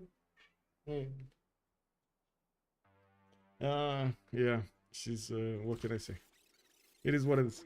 Okay, early traders coming out from Scotland towards the capital. We do need to see more settlers coming out from Lithoxa. The 4th and the 5th are already on the way. While I do notice there is an Eagle Warrior from Lithoxa getting very close up and personal with the Australian Archer, able to actually punch through him and get a builder. You can see it does have 82% chance of actually converting that archer into a builder. The Eagle Warrior will need to first move, and I'm pretty sure you do have Liege shift entering away from him. We're gonna need to see how this other Aztec Warrior, Scout is gonna get behind the Adelaide and try to get some more pillages done. Definitely, I would say Liege needs more units. We do have Distoria going for his horseback riding in 9 turns, and he still is trying to handle the warrior next to his capital, and trying to push him back from his encampment. Did he just get a promotion? Did Civ? No, he didn't actually. It wasn't just the scout just the archer that got a promotion. Even though he did build this city of in the city of Squire builder, he can't actually get it on the horse styles to improve them until he deals with the warrior of his opponent. We do have him getting also that builder from Karakorum, which is just going to go into that horse style and improve it. While I do notice he's still 3 population in his capital, not that big of a city. Moksha is going to be established in the city of Choir, and yeah, there we go. Finally, the 2-for-1s are starting to activate. It took a long time, but at least he is getting that extra production going. Now Australia can try to feed his archer for a free builder. Yeah, I guess feed the archer, bro. Anyway, looks like the Eagle Warrior cannot actually get next to the archer. If he goes next to the archer, I'm pretty sure Australia is gonna nail it. He's gonna take it out. Well, slowly but surely, he's just gonna keep on moving out with his archer. Did we miss a Pantheon? I guess we still have a Pantheon to improve here on Zulu. While he's getting a few more builders, he did build his Ikandas. Didn't go for his barracks or stables in his Ikandas. I don't see any of them getting built over here. While he is going for currency, he's gonna put down those commercials quite quickly to get the trade routes going. And I would imagine after the wave of builders, he's gonna start getting wave of settlers. And of course, put on the card. He's only on 8 science and 8 culture, but it's not that far away from everybody else, including Mikado, which is 8 and 8 next to Persia. Well, Mikado here did also open up with his 2 encampments. I do see a third one actually. Oh, Distoria is doing the same thing to Mapuche. Exactly what Scotland did to Mongolia. That's Distoria doing to Mapuche. It is what it is, right? Fajnial, do you still want me to recap? Because, you know, recap. I mean, you did ask for a recap earlier, but I was kind of in the middle of opening up the game. There was really nothing that much happened before that. I can actually, wait a second, I can actually give you back the points so you don't feel like you got manage moderation, request queue. Atena, dă-te la o parte. Dă-te la o parte de acolo. Hai, te dau afară. Hai, Atena. Nu, ai voie. Hai. I'm sorry, this is just gonna be terrible if I don't do this, so I'm gonna actually let her cry outside. Give me a second.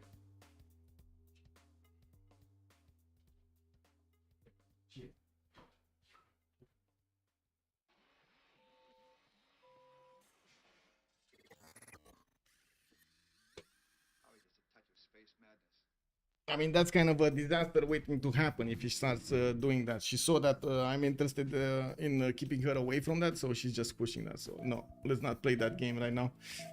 We do have still Mongolia here, and it doesn't look like the moment he can be pushed out. Oh, he just left. Never mind. He left of his own accord over here. I think he could have still stayed at least 1 or 2 more turns to delay over here Mikado from getting that. Anyway, he delayed him enough that he's gonna need to choose between the settler and the encampment.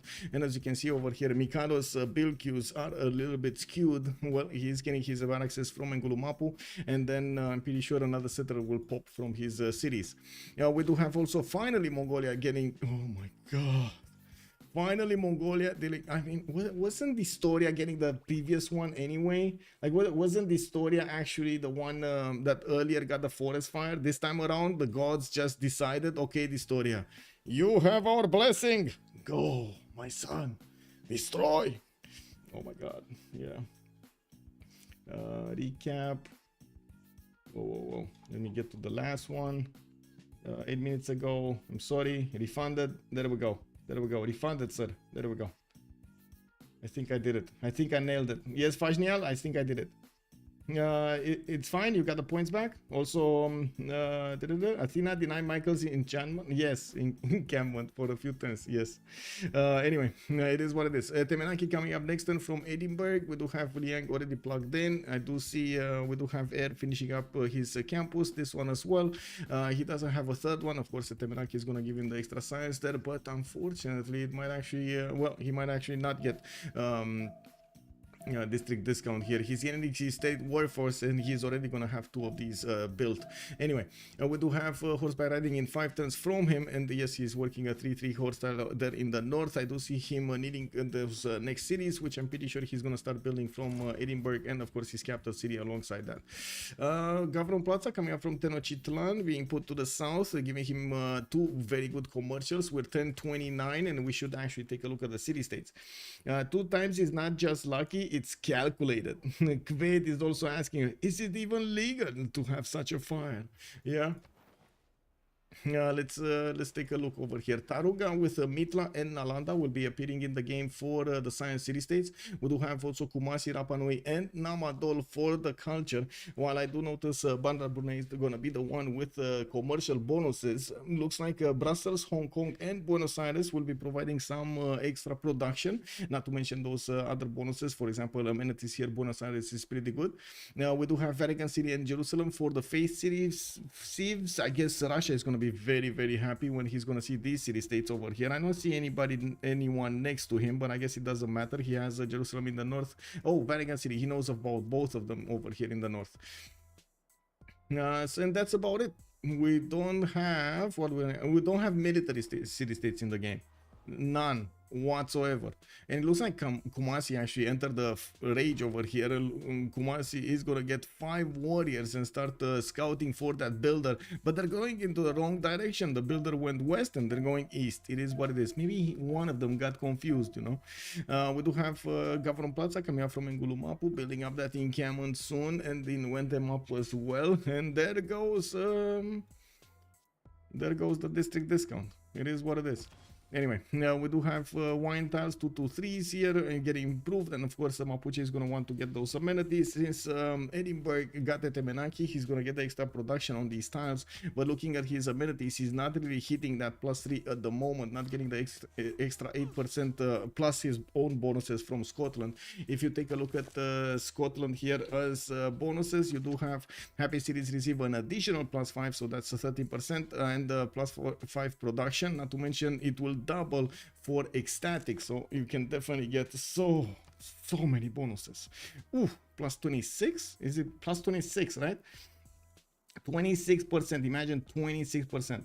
I have seen him with the most disgusting Mindiscan Krakatoa. Should rename us a disaster. Yeah.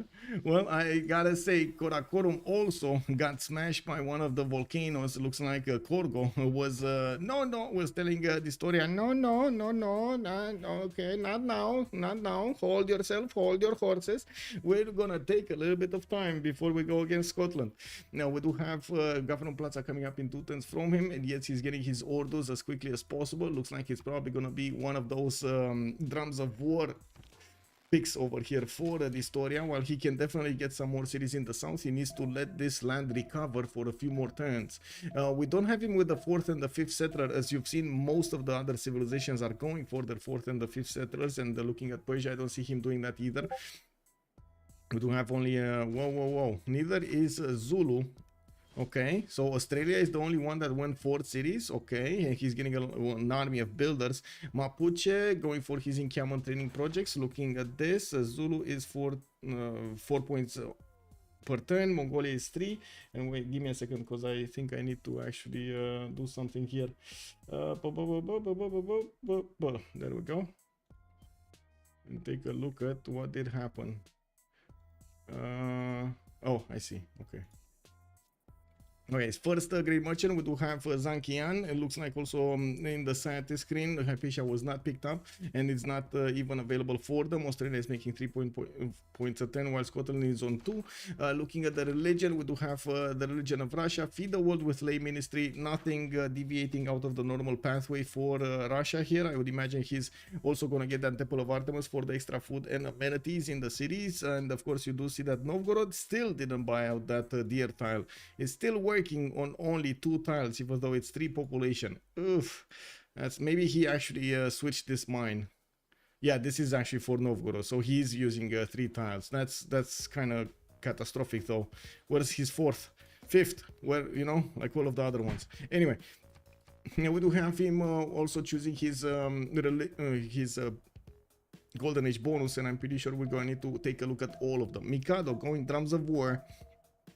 Looking at the generals, he's probably gonna get a general here. Zulu is 2 turns out from getting his, while Mikado is gonna finish one of his encampment training projects next turn. We do have we do have also Mikado with 12 science and 27 culture, 13 gold at 10 only, and 47 points of production at the beginning of the game.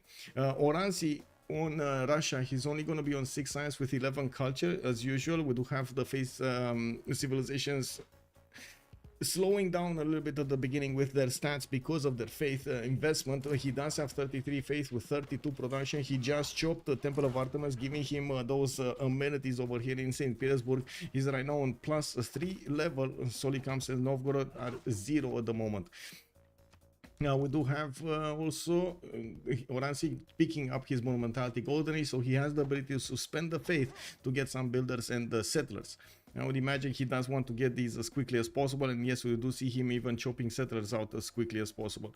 Looking at Lithoxa with Montezuma, he's getting his ancestral hall in 4 turns, a 4th city towards the south where he does have multiple cocos to improve. He did choose Goddess of Festival, so this land over here is going to give him not only a lot of gold but also a lot of culture. I'm actually quite curious exactly how he's going to get his settles done soon. Anyway, we do have him also needing to get that 5th city towards the north. Looks like he will be able to settle it way before the ancestral hall is gonna finish. I'm actually quite curious, where is he gonna go for here? Is he gonna wanna go for that one? Why didn't he go for this one? I have this question because this would be a pretty poke pyramid, and I would imagine he's in a pen, brush and voice, so he's feeling kind of safe, even though he's not. Yeah, he's feeling kind of safe, I gotta say. Australia, the closest timing that Australia can apply on him is probably going to be coursers. The thing is, he's only on 8 science while Liege is already on 33. That's a problem. 4 times more than 4 times the science. That is a problem. Oh, wait a second. He's on 42 and 36. I mean, that tempo is a little bit hard to catch up on. And Lithoxa is not going to get stats anytime soon, right? He's still going to need to get his commercials, build campuses, get settlers. Like, we're talking about 20 turns from now, he's going to get a bit more science. Now looking at Xifi, Pembrash and Voice Golden Age, 19 science and 17 culture on Scotland, and yes, he's getting that 4th settler out. Is he actually gonna forward settle Mongolia? Oh, I think he's gifting Mongolia a city here. I think he's gifting Mongolia a city. Lead seems so consistently good. Yes. Is Russia free sim even a thing in this meta? Yeah, I would say yes. Do you think anything will change? Building are too expensive to waste slot. Tiles were already good. Buildings, tiles, buildings. I'm not sure what your what buildings or what tiles are you talking about. Yeah, forward settling Mongolia. Yes, we actually have Xifi getting an archer out, and oh my god, look at the Mongolian scout over here just sitting on his campus, reaping the benefits of burning the library. He's just gonna, oh my god, this is gonna be so toxic. So Distoria is just gonna pillage it. The next turn he's gonna move here on the cattle tile out of the range of the archer, and then whenever the city is gonna rebuild the campus, he's just gonna go back, pillage it, you know, last move, first move, get out. It is gonna be so toxic for Xifi. Anyway, oh my god, and Volcano explodes again. Multiple tiles that were improved will need to be re-improved. That's a problem. Well, the forest fire did set up shop over here. Distoria is going to get his fourth city out towards the south, and he's returning a city from Karakorum. He didn't actually get his Governor Plaza building yet, and I would imagine he's going to be very happy to benefit from the extra yields that this forest fire made for him over here towards the south of his empire. While now he's getting, yeah, there we go, this massive expansion of settlers. He did say it's better to go for World's Throne at this point and get that settler out next from another city. This story is in terms of war. He's getting more production towards military units, not to mention production and culture for his encampments and their buildings. We do have him also with 10 science and only 21 culture. I wouldn't say his next door neighbor Robert the Bruce is gonna have an advantage at the moment, but I guess we will see him benefit from a general, while Scotland will not get one early. We do have for Mongolia here just one turn away from recruiting a general. Until now we got Zulu and Mapuche securing one. Actually, Mapuche definitely needs one over here between two civilizations, two very aggressive civilizations. But I would say Montezuma would have needed one also. We're going to need to see how aggressive or not aggressive Australia is going to be here with him. To be honest, he should be a bit more aggressive. It's quite easy to chop those tiles here in Canberra and get the yields. I do have to notice Canberra didn't actually use a governor yet. So we might be looking here at internal trade routes after he's getting his Liang parks all over the place. Definitely wants to keep up his citizens' happiness. He's on +6 right now. While Xifi, by the way, Xifi is on 0.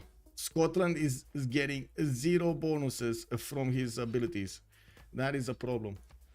That is a big problem for him. And it's not like he didn't improve his resources. He does have silk tile and cocoa tiles, but he just doesn't have, you know, Temple of Artemis kick or parks or amenities from his allies. And this is actually a question.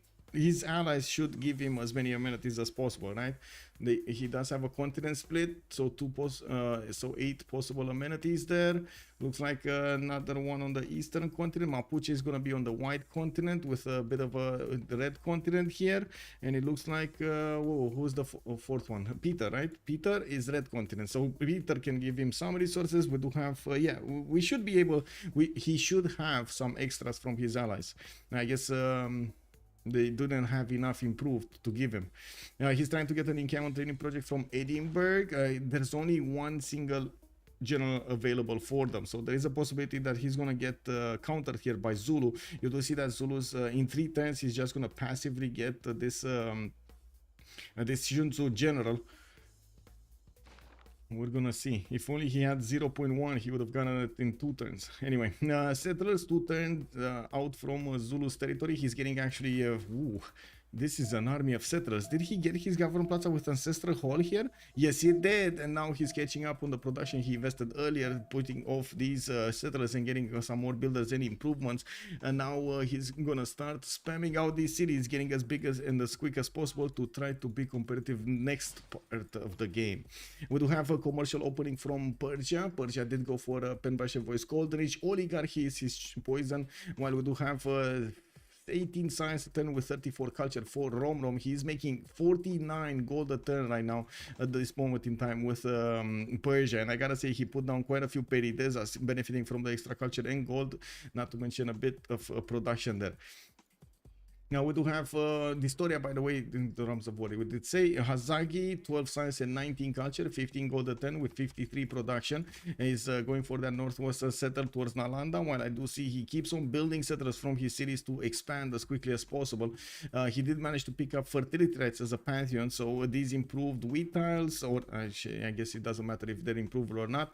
Rice tiles, wheat tiles, and maize tiles will get an extra point of food on them, making his cities able to grow a little bit faster. We do have also Liege, 44 science and 47 culture. I do see him going for his engineering in 3 turns, and that is on the pathway towards those castles, towards the Costas. We do have to see over here if he's gonna go machinery, either working machinery, castles, printing. This is the bottom 3. We will probably see him put down a few aqueducts for good measure, so he can get his industrial zones afterwards, and I don't really see him putting down an encampment. So I would imagine that Corsair timing that I keep on mentioning might not happen at all. Like, to be honest, it looks like he's more interested in settling cities and getting everything else out. And I guess we're gonna need to see at the 7th population what is gonna be his choice. One big choice that he's making, he's not going for harbors, he's actually discovering commercials, and I gotta say this is probably better because he doesn't need to discover an extra district type.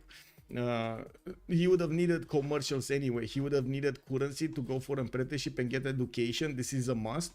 So getting a harbor is just an extra district type that you need to take into account for your district discounts. Cool Whip, good evening sir and welcome. Wait, Battle Cruiser, seems like you don't see replies on the chat. Do you see it different? Do you see it different when we are talking to each other? So chat should be the same for viewer and streamer.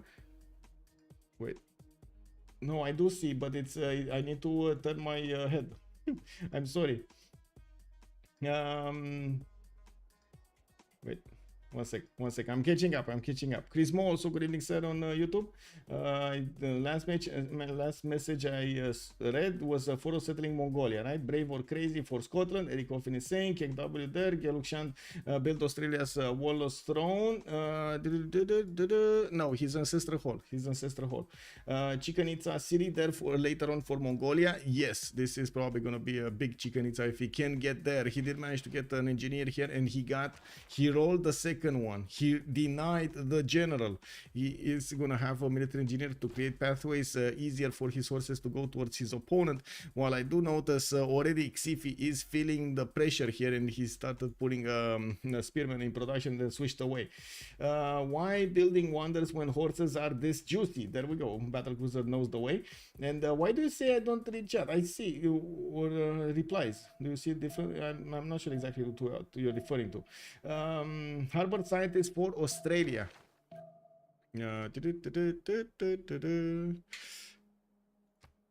Wait, no. It's Euclid, mathematics and one random technology. The main advantage with Australia is the 3 houses if you're on the coast, so you don't need the lighthouses that much. That is true. That is also true. You do want the gold, so I guess commercials does definitely make sense over here. Okay, 75 science liege with 55 culture. We do have him basically in another league. He's making as much science as his opponents combined. Let's see, 48 is this? No, 44 plus well, 46 now, plus 1157, and then you do have another 1370. He's actually making more than his opponents combined. More science than his opponents combined. Wow, not enough culture though. He needs more culture. What is this? I mean, you know, get big, bro. What is this no culture gameplay over here from Leech? Only 55? I mean, bro, you need to be better than all of your opponents combined, like you did it in the science, you know. Horizon 404, good evening, sir. How? I mean, Old Triangle, also good evening, sir. I mean, to be honest, look at these campuses, man. He's on 12 already with the double card. He's on 12 science campuses in multiple cities. Like, this is a plus 10 over here, 12, and another 12. 4 plus 12s. Yeah, I guess it is what it is. Horses, wanting horses from Canberra, more than decent enough production for here at city center. He's getting Magnus plugged in, and he will have the opportunity to start chopping over here. We should have him on the feudalism timing, so he's gonna start getting the pre-builds for his builders and getting them out to improve chop every one of his lands there. What are the Russian beliefs? Feed the world with lay ministry. Leech gets streamer Godspawn. Yes. Oh, sorry, it was Scotland. Scotland, you mean? Wait, you're asking about Scotland? Well, wait, what did you... oh, rush shipbuilding with that... Yeah, he needs to rush shipbuilding here in Edinburgh. But wait, he actually managed to take care of it. The story wasn't paying attention, and he probably got his scout in the fire range, in the range of the fire of that archer. Oh well, it is what it is. We do have Mongolia's military engineers getting that pathway towards the south from his capital, and I do notice this one didn't get finished, by the way. The mine does not have a road. He definitely needs the road on the mine. But anyway, I guess he doesn't care that much. Is it a flat tile or a hill tile? I think it's flat. Yeah, it's flat. It's fine. It's all good. He could actually just ignore it. Anyway, we do have more settlers being sent to the north, and yes, he's getting the builders. I do see Pingala settled in the northern city for a bit more science, only on 16 and 23, while Xifi is 28, 32. I do notice the moment he's getting his apprenticeship, he turns and going for the feudalism. We do need to see when is he gonna start getting out those actually, those units out. He can keep on settling towards the west side, right in the face of Scotland, and of course needs to find a way to pass through the mountains to actually get to the cities of Scotland. It's not like Xifi here is gonna have that big of an army, but he will try to get a general for the medieval era. Now we do have over here Scotland with 33 points right now in the bank, and of course the possibility to start rolling some more points from the projects. Now looking at Lithoxa, he's also getting his traders out and the campuses.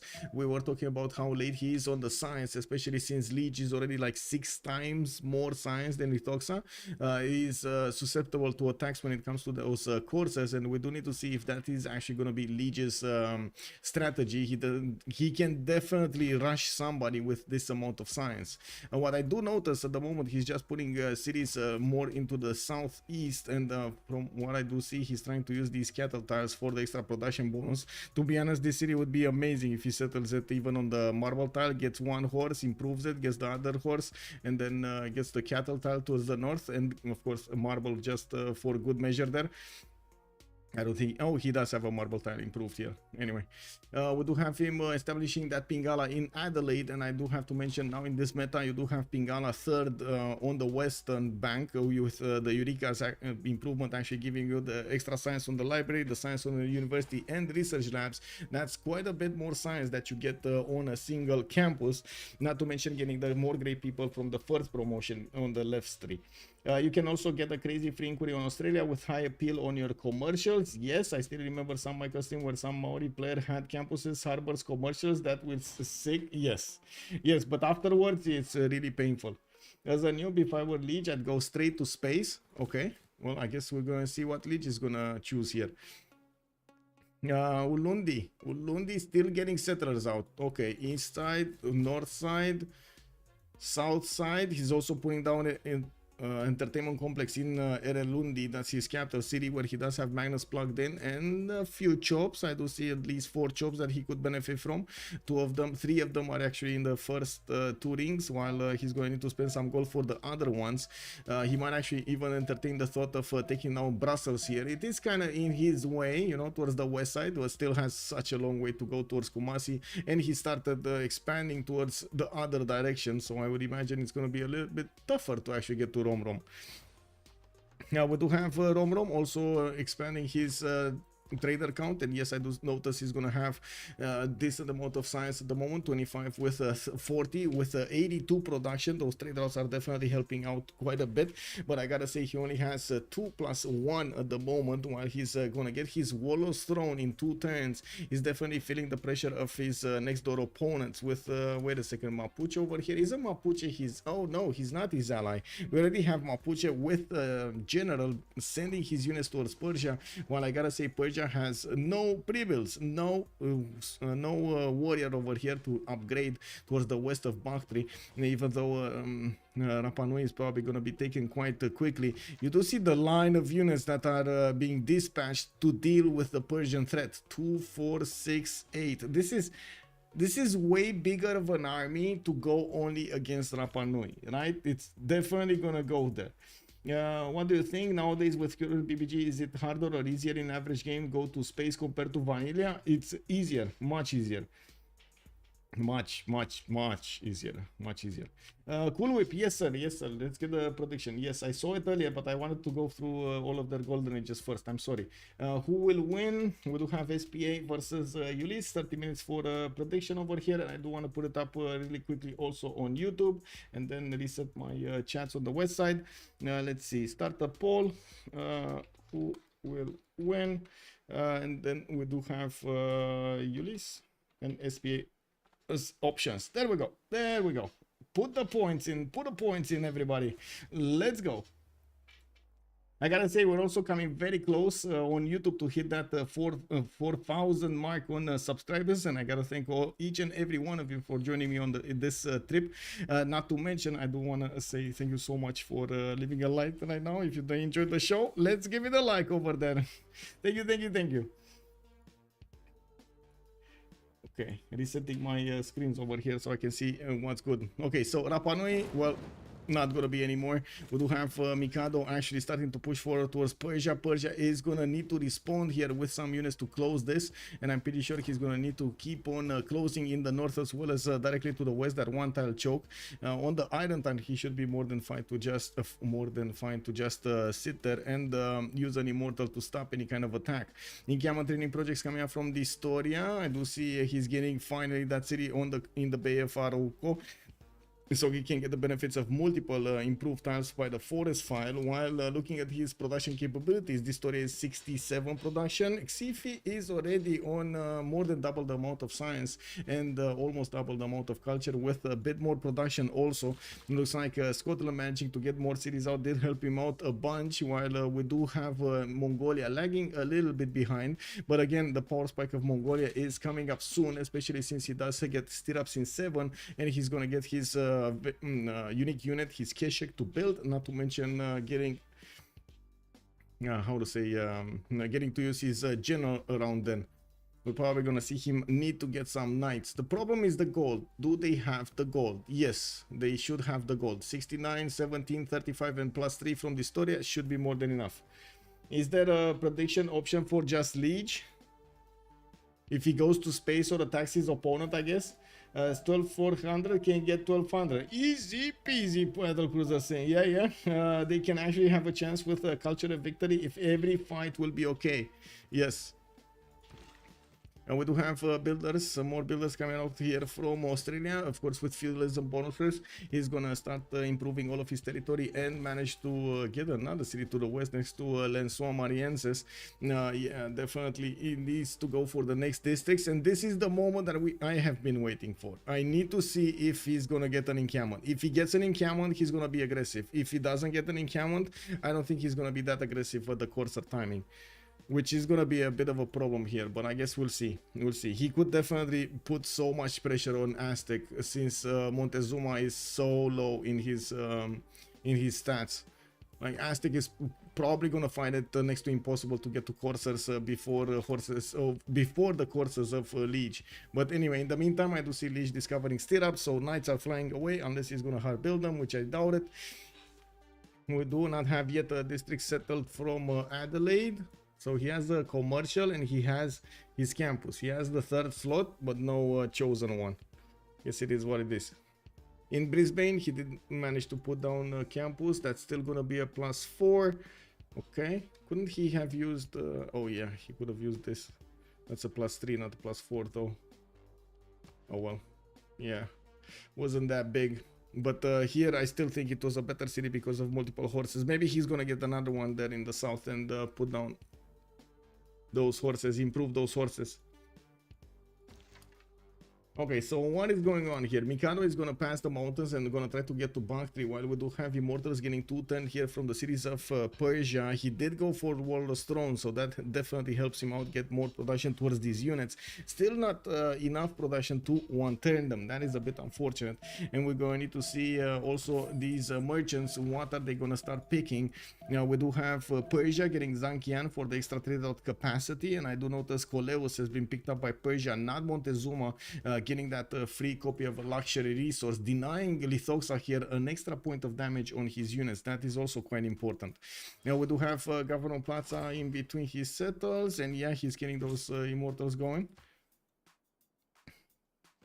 Does Ulyss mean anything? Good question. I think it's just a name after the god Ulyss, or the like from ancient Greece. Yeah, it's a Greek hero. There we go, a Greek hero. Sorry. Ulyss was a hero from the Trojan War, but I don't think it's really linked to. It is linked to Ulyss. It is actually linked to that Ulyss. I remember it mentioned because I was asking which Ulyss. I actually, when I first heard the name Ulyss, I was watching. How to say?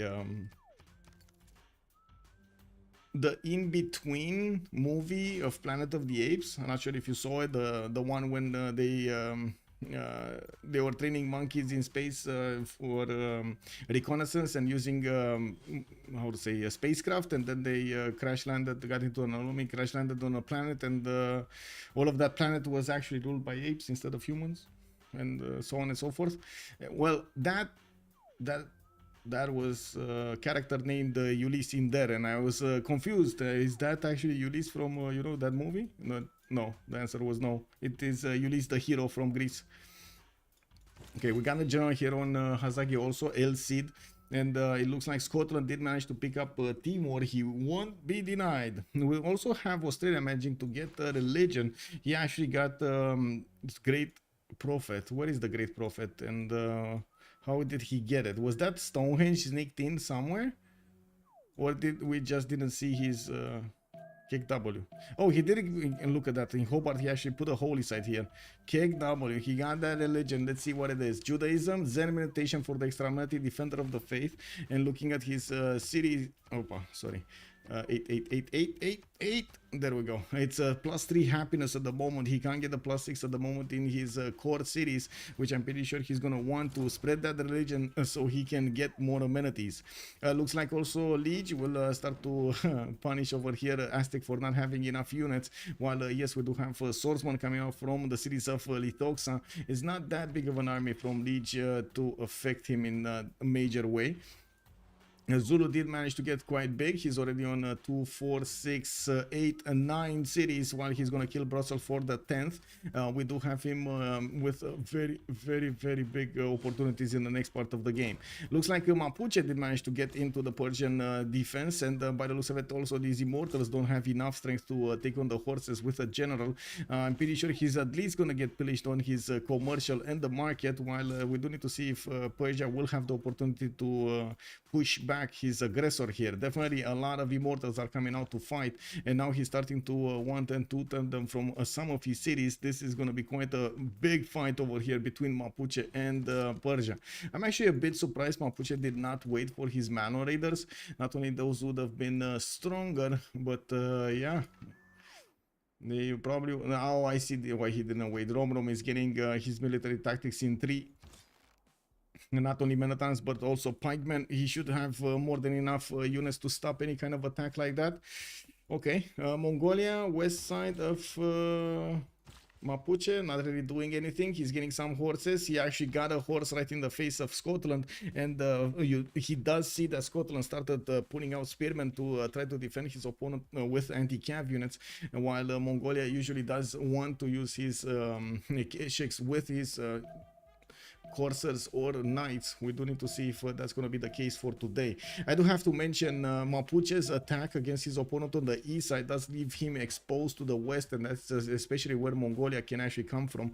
This is going to be a bit of a problem for Mapuche, even if he does have a +5 against civilizations in a golden age with a general. It's not like he has 2 generals, so he's going to need to prioritize where is Trungtrak going to go. Okay, so pillage. We might see a pillage and move away. Brussels has been taken down. Zulu gets 1 city, 1 other city, 2, 4, 6, 8, 10 cities already. Getting Ikandas from each of them, not to mention getting more economy with his commercials. I do see that Historia is not making any gold right now, but we do have Rom, Hazaki, and Liege all positive. I don't really see a lot of gold. I gotta say, this is not a lot of gold. Like 112, 22 per turn doesn't seem like it's that much. Maybe they're gonna get some more gold per turn when gold, actually just gold, when they're gonna manage to pillage some tiles from their opponents. I do notice Aztec's only horse actually got pillaged. That's his only horse. So Aztec right now is not acquiring horses anymore. I would imagine he's at the maximum anyway, right? No, he's not. Actually, they don't have horses. Kick. Does Oransi make any horses? Yes, he actually settled the city, especially next to the horses there, the city of Tula. Non-freshwater 3 pop city, it is what it is. We do have also some theater squares coming up from Oransi while he's putting down his depot quarters. I do see Lavras coming up from Tuver while he's getting a few more libraries for the extra science. Still 42 science and 26 culture, 142 faith at 10 or 94 production.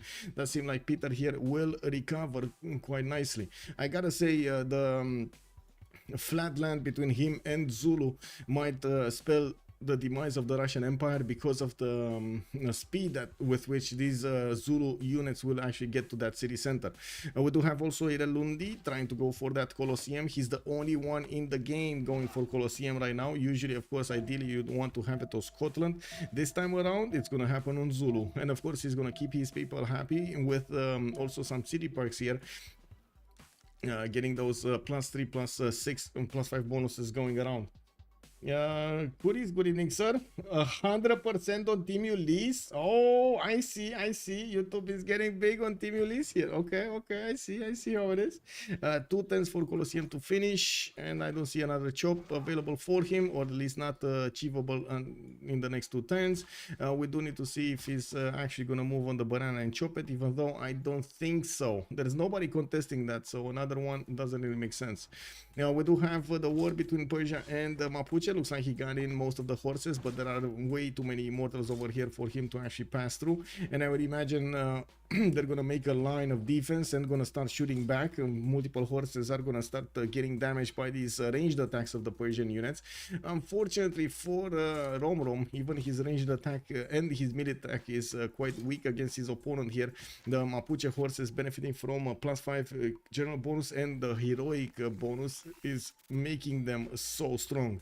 Well, you gotta remember, land units can use oligarchy, while these horses do not get to use the oligarchy. So all in all, it looks like also the immortals are able to handle the pain. For how long? I don't know. He's building walls though. He is expecting more pressure from his opponent, and of course there is more pressure coming. There are more of these horses being built by Mikado being sent towards the east side, which I imagine he's gonna try to get the castle's technology for them to turn into manual raiders and smash his opponents. Oh, did he just turn them back? Is he worried about Mongolia now? Maybe he's worried about Mongolia now, but Mongolia is going south, or at least southward. Wait, is Mongolia making... Oh my god, look at this sneaky horse. This story is actually getting all of the Scottish spearmen to follow him into the dark. He's sitting on the farms. He's just gonna, like, he's getting attacked, then pillage. Then he's getting attacked, then he pillages and recovers health. And slowly but surely, Scotland is gonna lose a few good tiles to use here. Well, I gotta say, CivFR did manage to get to 62 science and the 57 culture. And we do need to see Mongolia use his setup to try to disturb over here the peaceful lands of CivFR, of Scotland. Sounds like an announcer in football soccer match. Yeah, I've lost like 8 predictions in a row, so Ulyss will probably... Oh, I see. Wow. Oh, wait. Mongolia? What? Lol.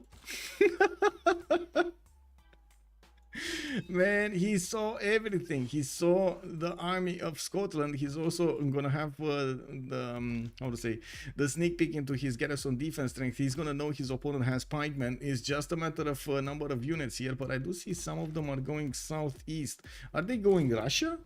I mean, I'm sure. I mean, you can do it. Yeah, I guess you can do it. You can get to Yaroslav. Anyway. Okay, looks like Mapuche is bringing back his horses. He started losing them, so no more. It's overwhelming number of immortals that can keep on shooting their ranged attacks, and that's not gonna help at all. We do have Shemamuls being finally placed by Mapuche, getting some extra culture points and production points, getting his extra science. We do still have Mikado on 28 and 32. Looking at the era score, we got 7 more turns, and I do see 4 players over 100 production, with the other ones very, very close, except Mikado. Mikado is actually on 75. He did choose to build a few more units and send them towards his opponent to stop the 246 cities, and I don't think he actually went for the second wave of builders. He went for a combination between the horses and the builders, which, as you can see, does still give him quite a few tiles to chop, but at the same time not as much production as everybody else in the game, including Mongolia, which is right now on 94 production. Keshek starting to get built here from Mongolia. We will see him try to go for his castles, and I'm pretty sure he's gonna go for castles because he built so many horses. Now we also need to see who is he gonna choose to go against. His military engineer is starting to get the road towards the southeast and might actually just wrap around to hit Edinburgh from this region, while he could just keep on going towards the Russian cities and try to pick on them afterwards. Of course, Tver, Yaroslav are quite exposed, and I would imagine an attack on them with Kesheks and the Corsairs is gonna be quite dramatic. But of course, I do also believe until that time, Oransi does have the chance to get his Grandmaster's Chapel. There's not really that close of a proximity between the two nations to make it worth. And as you can see, Mongolia gets enough units to handle the west as well. Mongolia doesn't seem phased, sorry, not Mongolia, Aztec doesn't seem phased by the nation that he has next to him, and he's now making units. And I think I got my answer. Australia is not gonna get that attack. Australia with the Corsair timing is not gonna grab that opportunity. He's actually gonna go for a later timing, still keeping up 3 times advantage in the science over Lithoxa, not to mention 90 culture at 10 versus 60. We do have him with less production though at the moment, 88 versus the 92, and of course we've seen the land quality of his is not that big. He's gonna need to spend some faith in Hobart to try to get the missionaries out so he can convert his cities a little bit faster. I do notice he's keeping Nalanda with some money, and I do notice they actually set up trade routes over here to the west side, or at least they will get to set up trade routes towards Sharikumis and the lands of Persia. Taruga is being kept by Mikado. We do have Hazaki keeping Mitla. Looks like Liege is keeping Nalanda. So Team Ulyss have 2 of these science city-states, while Taruga is going to be on the other team. Bandar Brunei is the only trade city-state and is still alive, and it is to the southeast of Zulu. You might actually want to entertain the idea of taking that city down. Now we do have Vatican City also being kept by Oransi. That's Russia, definitely benefiting from the extra faith per turn, while Jerusalem is not really converted by anybody. I think he still has one. It has one envoy. Yeah, 2 envoys actually of Oransi. So he's still reaping the benefits, but not actually choosing the city. I gotta say that is actually Liege's responsibility to take out both of these cities, and it doesn't look like he's actually flexing a single muscle to actually do that, even though it will hurt Russia significantly to lose that extra faith per turn. That's basically like probably a builder per turn right now. That's a lot. I'm surprised there's not more war going on. Yes, where's Namadol? Namadol is here, and it is discovered by Lithoxa, so at least SPA knows about it. I don't know if Team Ulyss knows about it, but I can see. No, they don't know about it. Yeah, they just see a sliver of Namadolian tiles. Okay, I did notice over here, first of all, Colosseum got finished in the lands of Zulu. We do have markets coming around, and I do see multiple builders also coming around. Barracks is on the west side, and yes, heavy chariots going towards the west does mean we're going to see some form of aggression. They're not going to let Russia be the only one that's not going to go into something as a war, and I gotta say, Oransi is already negative gold per turn. If he starts getting units out, he's going to go down negative very quickly, and we're going to see if they do manage to upkeep this. Same thing can be said about Historia, right? He's probably going to try to go for a second Drums of War. And I do notice his Kesheks are starting to move towards the south. And yeah, oh my god. Okay, there are 2, 4, 6, 7, 8 horses with multiple Kesheks going towards the lands of Russia. Let's count this down. How quickly is this? So let's scout it from here. 1, 2. Can he get here? Okay, let's take that as 1. So 1, 2, 3, 4, 5 turns to hit the city of Yaroslav with these units, with the core units, with the general. It's 4 to 5 turns to hit Yaroslav. That is also on the other side. Let's actually see. Zulu is getting his generals, is getting in theater squares. I don't see him with 1, 2, 3. Okay, just 3, or soon to be 4 heavy chariots. While I'm pretty sure after the theater square is going to finish, he's going to need to get at least 1 or 2 more, and we're probably looking at like maybe 7 to 10 units over here from Zulu. But I gotta say, he also has the Ikandas with the barracks in them. He's probably going to build them quite quickly. A bit unfortunate that he has barracks, but what can you do? It is what it is. 2 turns for Mikado to get mercenaries and his castles. He's deploying the majority of his forces toward the south. That is actually in the direction of Kumasi and in the direction of Russia. We're going to need to see what is he going to hit. Russia is his ally, so I'm pretty sure that's not his choice to hit. But Kumasi over here is being held by Liege. That's actually going to be a prime target. He can definitely take out that city center, even if he does have walls. It's 75 fortification health there. That's quite big. That is quite big. Probably caused Scotland to build military units. Yes. Also, with much pleasure, Monkey Wazaro. Good evening, sir. SPA might win this if they discover a nuclear warhead in a goodie hut. Oh my god, that sneaky one-tap nuke. He got a W. He faked going to Scotland by sending a general when he was planning on hitting Russia. Yes, this is amazing, right?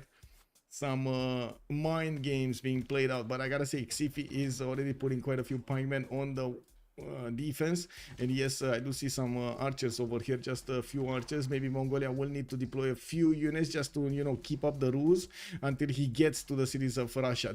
There's nothing allowing Russia to see these horses through the fog of war. Check this out. This is the fog of war, and this is the great invasion of the Mongolian Empire against Russia. Wow. He needs to discover tribal village of North Korea. Kick of the north of Korea, kick W. Anyway, we do have more barracks coming up. Finally, actually, Onasi is gonna try to get something done here. Zulu is gonna get that one single scouting horse around these units, and I'm pretty sure he cannot push in because he's gonna lose the horse if he does, especially against these units, those that combination of units. We do have Zulu. Okay, we got more. We got heavy chariots, we got units, commercials. Yeah, we get this. More builders also, but I don't really see a overwhelming number of these, and I'm pretty sure he's gonna have core anyway on his units, right? He just needs to get them clumped up. 2, 4, just 4, 5, 6, 7 soon. Okay, they're coming on that towards that magical number I was talking about. Looks like Xifi is actually gonna move a little bit northward, and yes, Mongolia does see what's going on with Ethelfled while he's trying to pass on the back line of that general all of these Kesheks towards his opponent Russia. But the ruse will happen soon. We do have Mongolia getting all of his horses in range, well, some of his horses in range of Yaroslav, while his general is still lagging behind. We're going to need to see him join the fight later, but I gotta say, Mongolia is in a hurry to do everything that he can do to disturb Russia's peace over here. There are zero units on the west side. Zero. Not even a scout. I would have imagined, like usually in these situations, you do want to put some units in between you and your opponent to get some heads up about what's going on, about a possible attack. And wait, do I see that right? Is that Liege with 170 science, 160 science and 82 culture? Yeah,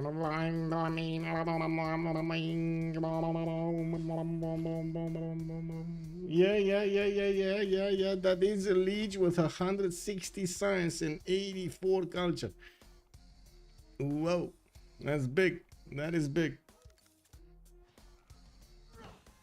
We do have some crossbows in the production queues of Russia. I do notice the horse of Zulu did appear over here. I gotta say, this is another misdirection from Ulyss. They're actually gonna show Russia that they're attacking him from the east, and then they're going from the east, and then they're gonna attack him from the west side.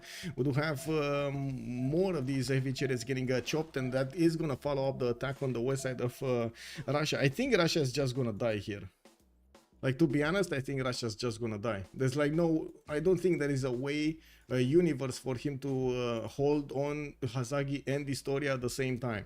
He's probably gonna lose 2 cities on the west to Mongolia, and then he's gonna lose the cities on the east when his army moves to the west to defend his westward. He's just gonna be hit by Zulu and lose his east.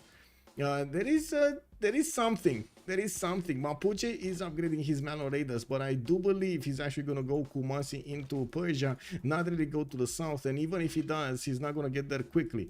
He actually needs, what, 7 turns? 8 turns? Yeah, 7 turns to actually get to the south of Russia here. That's a long time, especially since these Mongolian horses, well, they are kind of sacrificial anyway. Wait, is he gonna upgrade? Oh my god, check this out. He can actually upgrade with the cities of Russia. As in, go into the cities, take them out, and then upgrade in their borders into coursers. I'm pretty sure he already got coursers, right? No, he didn't. Come on, Distoria, get castles technology. Get it. Well, we do have the Keshik starting to do the damage against the Scottish pikemen, holding them back, and of course keeping up the rules on this. We didn't really have that many Keshiks going towards the southeast. He's just keeping Scotland busy with these.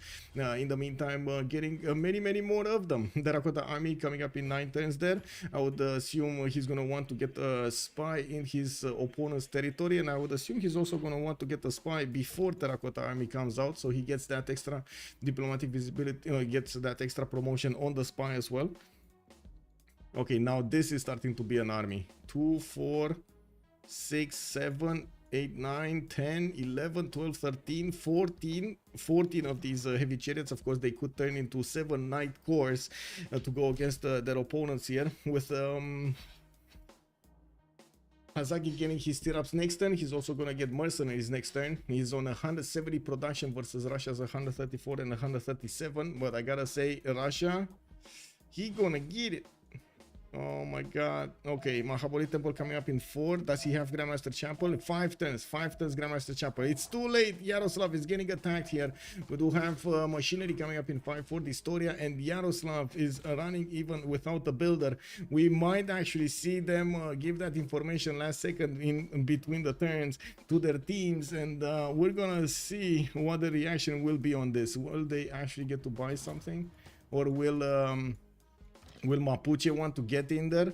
That's exactly before the attack of Mapuche started on Kumasi. We might actually see Mapuche wanting to send his units to stop Russia. If he does that, he's not going to get to flex against Persia. Persia gets more time, gets to be bigger, and might nullify Mikado's advantage against him at this moment in time. Of course, the city of Yaroslav is just a few moments away from being taken out. I do see Russia is going to get pillaged on every tile, and that's a lot of points that Distoria is acquiring on his empire right now. Taking down the city, but still not going for that castles kick. It is what it is. You could win a bet lot. Wait, we couldn't win a lot with a bet on SPA right now? Yes, you could. Alcohol Parrot, you could. Oh my god, the high roller, man. Bro chopping a wonder with the Mongols at his door. I mean, yeah, you gotta do what you gotta do, I guess. It is what it is. But yeah, I think in his mind, Oransi just realized he's not gonna get out of this alive. Like, that city is gonna go down, Tver is gonna go down afterwards, and his army is not even coming out of his cities to defend this. Not to mention from the east side, Zulu bringing up those cores next to him is gonna be probably the killing move over here. Hazagi has way too much power at this point. I guess Mapuche might actually have the opportunity to do some damage. Since he's not gonna find an easy way towards Cyrus, we might actually see him go towards Zulu. You've seen how fast Zulu gets his units, so I wouldn't be that worried. And with one turn towards the Golden Age, we do have Mikado going for a normal age. Oransi is gonna be golden, but you see he's gonna actually lose quite a few of his cities. Lithoxa is 7 points away from getting a golden age. Sifi is getting his threshold here, 63 out of 63 to get the golden age. We do have Distoria going over the necessary golden threshold. Romrom is going over, so he has it. Hazagi is gonna have it, and Leech is also gonna have it on a 65 out of 57. We do have Australia also putting down a lot of free industrial zones, and already is, well, I say already, but he's just on 120. I would have thought he has a lot more. He spent all of his builder charges on these outback stations to get more points in between all of these patches. And you can see all of that flat territory, no problem. It's fine. He has this in the bag. Just put outback stations everywhere. So Mongolia did manage to take down the first city of Russia, did not choose to actually upgrade, didn't actually have the opportunity to upgrade, going for printing in 9, mercenaries in 110, and I do notice he still is trying to bring a Keshek, but he got disturbed over here by Scottish pikemen.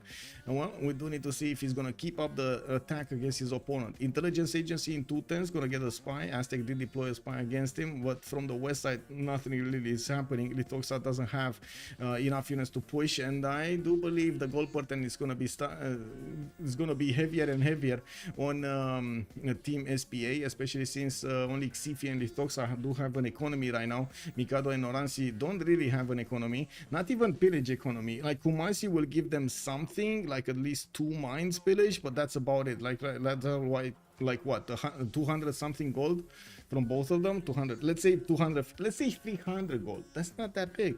That is not that important. That is not that impactful in the game.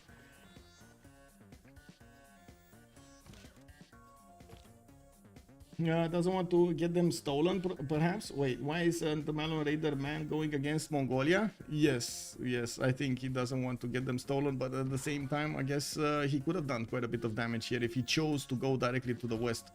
You do see how Historia is keeping sight on his opponent. This is really something I want to point out. He's keeping sight on his opponent, so he has the visibility immediately. As soon as Mapuche wants to get units towards him, he knows.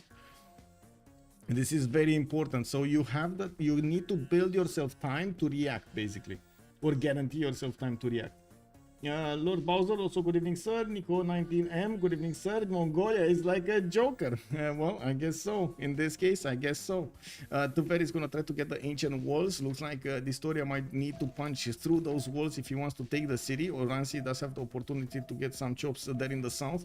And I do see at the moment Tuveri did not get hit by any of those horses. But of course, with 6 of them, he can definitely go through. We're gonna have a pause of 2 minutes. I do need to vote over here for the options, and we're gonna come back after that.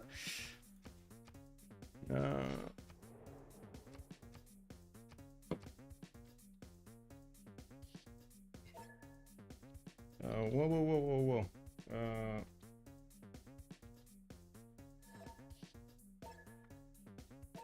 Okay, there we go. 2 minutes as a pause, and we're coming back. Just waiting for the plus. BPP should be fine. Yep.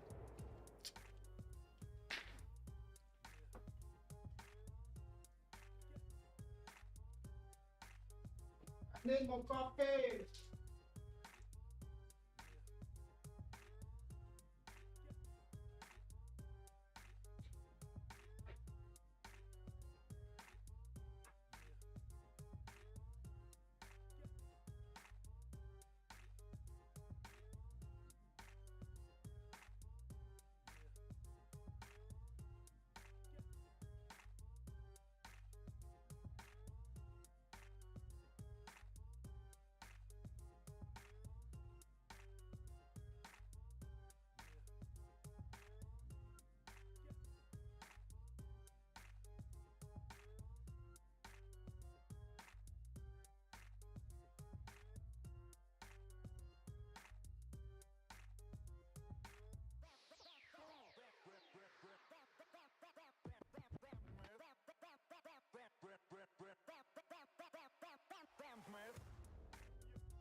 Man, only had time to put the coffee on the brewer. Well, at least we got another coffee on the way. And we're going to need to see how SPA will try to get this back.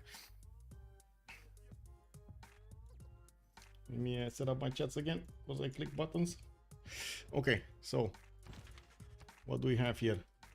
Tver getting the walls. Now these units will have to sacrifice a lot of their health to go towards him, but of course you do see he's pillaging first and then moving. We do need to take a look here. Great engineers, no points. It looks like Robert the Bruce is gonna get the 5 loyalty, minus 20 population, and then Robert the Bruce is gonna get his diplo points. As you can see, we do have yes, knights getting build trained over here, but the first one is gonna come out in 2 turns or maybe next turn. Wait, does he have the faith? Yes, he does have faith to buy one. The city is already half gone, and I'm pretty sure there's enough health on these horses to keep on punching through. And we're going to need to see if the first move is going to be to buy a horse here, and if Distoria is going to manage to get that first move on his opponent. While from the east side we do have Zulu's units starting to go towards Russia. You do see already the units of Russia did start to well, redeploy towards the west side. While he has a few remaining units, doesn't really have an army to hold knights, especially Zulu knights.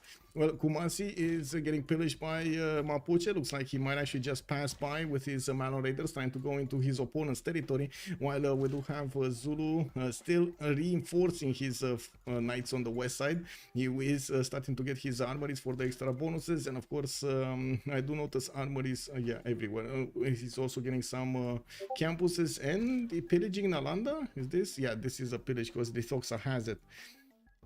Lithoxa is also starting to get a few heavy chariots, doesn't have a general, and by the looks of it on the northwest, doesn't really have a lot of Mongolian units attacking into him. Well, Mikado, normal age, Oransi, Pen Russian voice, golden age, 66 science on 85 culture. He does have 97 faith a turn only, and this is a bit of a problem for him. He needs quite a few turns to actually get those going. Get the units bought and yeah, build an army, and that's the problem. He needs to defend from 2 sides, while I'm pretty sure he's gonna lose his second city here. Well, we do have Lithoxa also normal age, Xifi golden age. We do have him on 96 science and 73 culture with still on 5 cities. He put up quite a bit of a defense against Mongolia. Now he can actually try to push through the Keshik line, damaging them with these pikemen. These can definitely punch through. Not a problem for them to actually go into the Keshik territory. Well, we do have intelligence agency finally finishing up next turn, and of course the successes of Mongolia are also counted in Russian cities here. So I think all in all, Russia did very well. Whoa, did he just pillage? No. No, that wasn't the Kafron Plaza. That wasn't the Kafron. Was that? No, that wasn't the Kafron Plaza, right? This is the Kafron Plaza. Okay, never mind.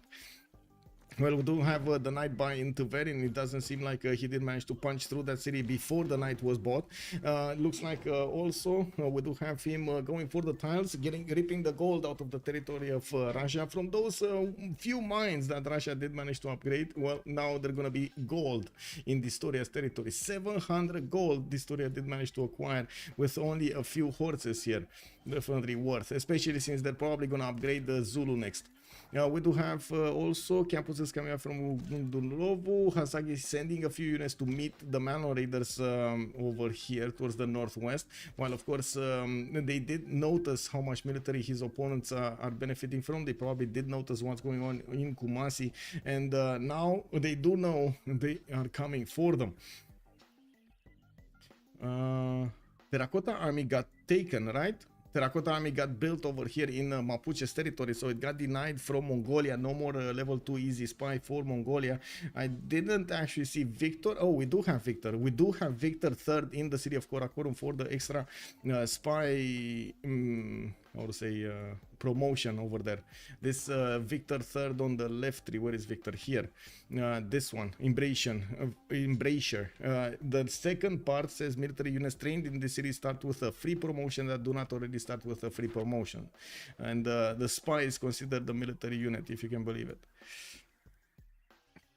Choke points, wait, that would be bad, or religion civs are bad on 4v4s. In my opinion, holy sites are too much of a sacrifice. They started to be too much of a sacrifice. I tend to agree with this. I hope Mongolia will burn Novgorod next turn. Well, to be honest, I don't think he's actually gonna go against Novgorod anymore. He doesn't do enough damage with his units. Well, I guess he could just keep on chipping away. I guess we'll see. He needs to sacrifice all of his units against that city to take it down, while he could just keep on pillaging, and I think he's going to get quite a bit of a return, not to mention disturb the defense, right? The moment Zulu didn't get his full strength against Oransi, but he's soon going to find out what Zulu is capable of. And of course, all of these cities on the east side are going to be in danger. I do also notice Russia has a settler moving toward the north, and I gotta say there is a Keshek here that could definitely scout that down, run that down, and take out the scout, and of course allow it to get how to say, taken, deny his opponent from getting a safety settle. This is going to be very important. Mapuche will need to fight over here Zulu on his territory. Zulu is in golden age, drums of war, so definitely gearing up for a lot of production here, a lot of units to come out. Cyrus did choose to go for a free inquiry. The first Mano Raider might actually be taken out next turn, while you do see there is enough strength on this knight, even without the core ability, which he does benefit from. He does have it, he just didn't upgrade into it. Wait, he does have it or he doesn't have it? Oh, anyway, he should have it. He should have it. He's what? Gunpowder 4 and the diplomatic service in 2. He should have that. Where is it and why did he? Well, number of units probably. That's the answer. Number of units. Okay, let's see. West side over here, we got the pikeman. We do have a statue of Zeus finished and built. He's getting, even if he did manage to punch through a little bit into Mongolia's territory, looks like the pikemen were not strong enough to handle the return from the return attack from these Kesheks. Definitely, so many Kesheks do chip away the pikeman strength and, of course, slowly take them down. Mongolia is ready on the west side to also handle a little bit Scotland, and looks like Mongolia, in between his 3 opponents, managed to kind of hold all of them back, not only back in terms of military, but also hold them back in terms of sim. Just his presence on the map. Oh, whoa. 3 horses just died? Interesting. Oh, no, never mind. Some of them went to the south, some of them went to the north. I just didn't see the ones in the south.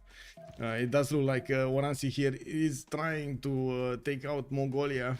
We'll see if he has any success. If he can do it. Zulu pushing in from the east. We do have Astrakhan in danger. We're going to need to see if Zulu will actually start to attack the city center directly. He could definitely do it. Go next to Astrakhan and hit it from 2 times, while he's going to definitely have enough strength to withstand the crossbow counterattack. He does still want to get the pillages before he's going on the offense. I guess they don't have that much of a military. And wait, do we have 250 science liege with 100 culture?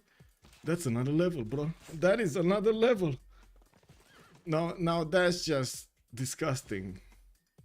Oh, wow. Harbor's coming in. He got his great library. We do have him getting his industrial zones, even like ones, but I'm pretty sure he's going to keep aqueducting or try to aqueduct that. Another city, Melbourne, to the south, putting quite a few commercials, not really caring at all about Aztec to his southeast. And of course, getting that production higher with only 134, he definitely has a lot more to work on. He does have more than he talks, not to mention the science and the culture, but more production and of course food, while I'm pretty sure he does need to get everything built up. Well, he's gonna have industrialization very quickly anyway with that amount of science. Gonna start to want, ooh, second attack from Mapuche going towards Mongolia. We might actually see him go towards Mongolia. And wait, did Mongolia put his spy? Where did he put his spy? Okay, Astrakhan looks like he's going down. Nothing saving that city unless he can one-turn walls. Can he one-turn walls? Doesn't look like. It's gonna get pillaged and then taken down. Vologna probably gonna be next. He's trying to get the builder out there. Russia did lose its ability to buy the units with faith when he chose to go for a Pen-Russian voice, but I guess he was kind of needing to go for Pen-Russian voice. He did manage to get Grandmaster Chapel, which allows him to invest his faith points into military units, but since he doesn't have a lot of it, well, you do see the reaction. I'm still surprised they let these cities, but I guess Russia wasn't that obnoxious with his face generation anyway. Did they manage to secure them? Varangiasini on Oransi and Jerusalem on... Okay, Jerusalem is being kept by Distoria. Okay, at least they got one. And here Okay, we got a million muskets from Rom with the ability to go against Buenos Aires. Mapuche is trying to get in with his Battle Raiders, but they're not going to get a single pillage. And by the looks of it, there are enough units for Persia to create a line of defense and not allow these Mapuche units to get into his borders. Not to mention, Zulu will have more than enough knights to withstand an attack if need be. Yeah, look at that. Putting a unit on every tile. I guess we've seen this before. Okay, another city has been taken down. Looks like we do have a Keshik also coming up there. They did... oh, Oransi deleted the settler. He deleted the settler, the safety settler from the north. And I do notice his Governor Plaza is going to pillage. Wait, there was a knight here. Did the Keshiks... oh my god. Wait, did his units delete themselves? Oh my god, his units are deleting. He's on 0 gold in the bank and he's on minus 15. His units are actually deleting every turn. Kick W. Pretty Flowers, good evening, sir. Is it already decided? That's a good question, because right now I'm pretty sure SPA is thinking how to try to get this back. Mother Russia getting a pound. Yeah. Quite a problem. It is what it is. Well, we do have Mapuche starting his attack run against Mongolia. Mongolia will need to get new units here on the east, and especially he's strong enough as horses. But he does see the first man raiders crossing the river, and getting that heads up is going to be important. It's quite a surprise that he's actually going for a campus here from Karakorum and not using that city center as well for more units. Not to mention he's actually getting a settler here from Hami. I guess he's thinking, hey, that's one turn. I can get stuff in one turn, it's fine. Luke Yang, thank you so much for the prime, sir. United Primer, Luke89. Thank you, sir. Thank you. Well, we got Pingala in Nobamba and establishing next turn, and I do notice sounds like he still needs quite a bit more science, but we do have 3 players over 100 science, not to mention Leech already went up so high, sky high, 250 science over SPA, that only Xifi manages to get over 100 science. This is very surprising, actually. Anyway, we do have a wave of heavy chariots getting to the east side, and I do notice southwest there are a few of them deployed, or are these just reinforcements towards the north? We might actually see Mongolia getting attacked from multiple sides, and definitely it's going to be tough for him to handle. Both Mano Raiders, these units from the south, and Aztec from the west side, they might trade a player for a player here. They might trade Russia for Mongolia, and I guess it is a question if Mongolia does manage to take maybe with a city-state. This would be a win, like take Jerusalem, Suz, Levi Jerusalem, and then kill Vatican City. That's kind of a tough city, but I mean, he does have Australia next to him, he should be fine.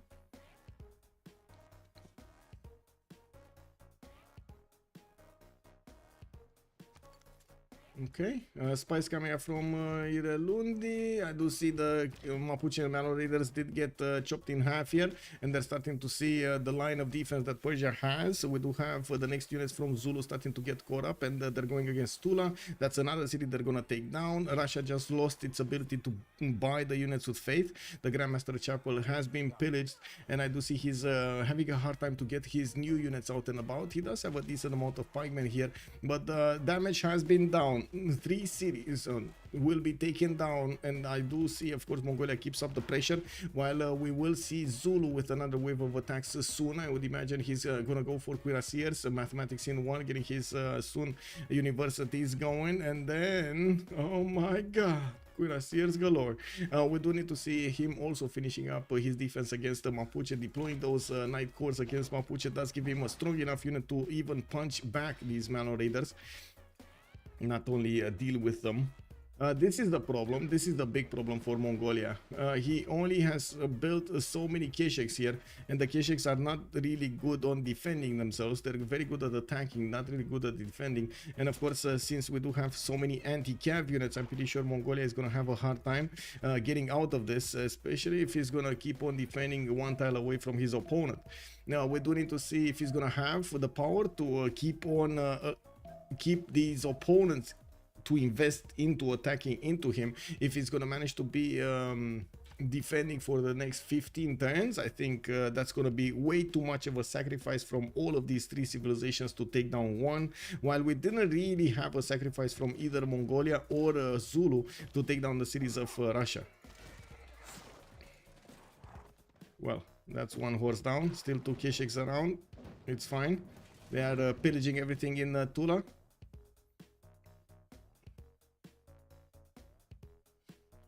Culture victory for both. Kicked up. Wait. Etrusim Sorem, good evening, sir. I'm a new player and wanted to know what's the best way to win on base game multiplayer and on base game deity versus AI. I do have to say, just like the Beasley, I'm gonna echo it out. Culture victory is probably the easiest way to get a win. We also had Zulu getting his upgrades on these units, not actually taking down the city, while yes, we do have a Keshek doing some damage there, and not enough to take down units at this point in time. We do have campuses here, Zulu going forward, okay. Looks like we do have also workshops coming up from the northern cities, while Australia is going to finish up his universities. He's getting those science points there. We do have in the Dextrin him also discovering ballistics next turn, while he did get his industrialization. No, he didn't. I see 2-3 mines, so he didn't get industrialization, not yet at least. We do need to see what he's going to choose to do with his units. He can definitely do some form of pressure against Aztec, especially since Aztec is preparing himself to go against his eastern neighbor. I still didn't see the Mongolian spy. Where did it go? Oh, here. Okay, this is the level 1. No, not even. Oh, wait, I don't see this. It's not level 1. Kick. Oh, we got parking shots coming around. That's a way stronger unit than Destroyer can handle, unless he gets a lot of melee units as musketmen. has joined the round table. Thank you so much for the follow, sir. Welcome, welcome. And if I want a challenge, what are the hazardous ways to win? Religious victory. If you want a challenge, religious victory. Or I guess also domination. I wouldn't really call domination hard. Like doing domination on deity might actually be quite hard. Playing against good real players, yes, that's also true. That's also true. Playing against good real players, yeah. That is true. I'd also like how Zulu did set up his theater square over here. That's going to be a lot of culture that he's going to acquire. He still needs to pad those science numbers, and of course he's going to get those libraries with he's going to get the campuses with the libraries and universities inside of them to mix that up. While we do have him still trying to chop as quickly as possible, and he's increasing his tempo as much as he can while taking down cities from his opponent. We do have the city of Tula actually not taken. Did they? I think he killed another unit or something. Wasn't there another unit there, or maybe I'm dreaming? Because I'm pretty sure he was this turn. No, this was last turn. He promoted this. How did these units lose their health? Did they actually just not have enough health to take down Tula? I think they should. There's 60 strength. That city's only 46. They should two-shot it. Anyway, it is what it is. More knights coming up from Oransi. No more resupplies from Mongolia. He has his own problems and might actually lose his cities here. He doesn't have any unit to stop the movement of these Scottish pikemen before they get to the Kesheks, and that is probably his strategic mistake here. We do have him to the north with quite a few of these Kesheks taking down the Malon Raiders, not allowing them to chop. And I gotta say, look at the economy of SPA. It's non-existent. Lithoxa on 35 gold a turn. We do have Oransi on 7. Oransi, which was negative, but now he lost a lot of units and well, and quite a few cities. Now we don't have him paying as much for the holy sites anymore. While on the other side, we do have Rom on 100 gold and 140 science. We got Hazaki on 140 and 12 gold. He's at least keeping up with his necessary needs for his units. He's going to take also Buenos Aires over here. And I do see Liege is on 63 gold a turn, but he definitely needs a lot more production. Is this going to be one cuirassier defense? This is going to be a one cuirassier defense. Check this out, guys. He's actually going to defend with one single cuirassier against the Malon Raiders. Lol. Okay, well, I guess it was a good try, but they didn't know how the territory was here or something. Did they? Yeah, they don't know how the territory is. They're trying to get into Australia, but they didn't know there's a one-tile choke that is gonna help out defend over here, help out Australia defend. Maybe domination AI is the hardest against the deity. Yes. With my pleasure. Yes, yes, you are. You came to the right place. Also, Jacob, good evening, sir. Subnoodle, good evening, sir, and welcome. Is that a sneaky safety setter in the bottom left from Russia? Bottom left from Russia. Is that a safety sneaky city state? Sneaky city state. Wait, I don't see it. Bottom left, no. I don't see it. Maybe it was before or something, but I don't see it now. I don't know. No. Jacob, also the one game I missed is a Genghis Keshik. Yes, yes, sir. Yes, sir. Genghis and Zulu in the same game, and Mapuche, and Persia, and Australia. Like, look at this Australia, man. 250 signs, Australia. Bombards coming in, more of these cuirassiers coming out of his cities. He definitely needs to stop the bleed while Mapuche is trying to find ways to get in there. He's gonna have a hard awakening when there's only one tile of a passageway to get to his opponent. Yes, he can put them in the water, but even the bombard is gonna make those units sink. Another city has been taken out from Russia. He's down to 2, 4, 5 cities at the moment. And while I do notice he did get quite a few writers, he's just keeping them around. Doesn't really have that many of those theater squares anymore. Liang establishing in Smolensk. I do see new pikemen, new knights, new crossbows. He's trying to get as big as possible. He's probably just waiting for those tanks to come and save him. We got Idalundi going for Forbidden City. That's going to be 8 turns from finishing. And I didn't see anybody, but I guess we can take a look around to see if anybody's going to do that. No. We do have walls needing to get out from Mongolia in Choir, while Korokoto did get them out. Sorry about that. We do have some of the courses starting to get out of Korokoto, but those are still, unfortunately for him, those are still units, cav units, so those anti-cav units will have the extra damage against them. These spiky shots are way too strong even against the city center. They're probably gonna start smashing through the Mongolian defenses without that big of a problem. Well, there is a settler here from Mongolia going towards the northeast, followed by a Keshik and a Malon Raider. There is a story here. There is definitely a story here. I'm gonna say this is a massive investment from Lithoxa. Getting knights. He's barely at knights. Like, while his opponents are ballistics and industrialization, he is at knights. Oof.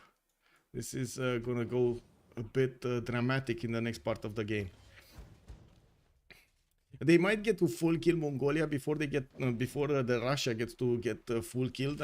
By the looks of it, Zulu just didn't deploy enough units, and of course he was disturbed by the units of Mapuche towards Persia, so he just didn't have enough to keep on taking down the Russian units. We do have him with enough damage to take out these knights if he wants to, enough damage to withstand the power of his crossbows. Not to mention getting those promotions is going to be valuable, but sheer number of units is the problem. Okay, we got Buenos Aires taken out next turn, while Persia might actually get it. I'm quite curious. Didn't Zulu get already one? He got Brussels, right? So he can't get Buenos Aires. It needs to be Rom.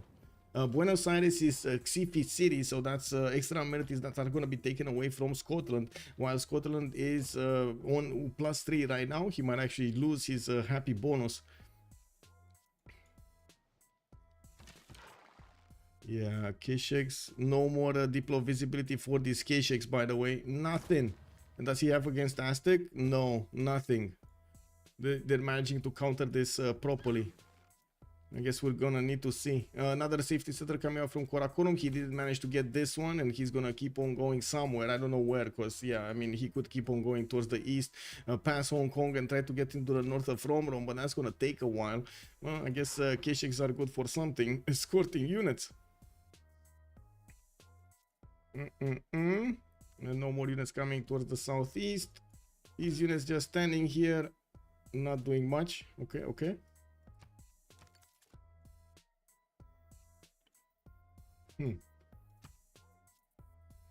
I gotta say, the gold pattern is not getting better. It's actually getting worse. Lithoxa is down to 10 gold.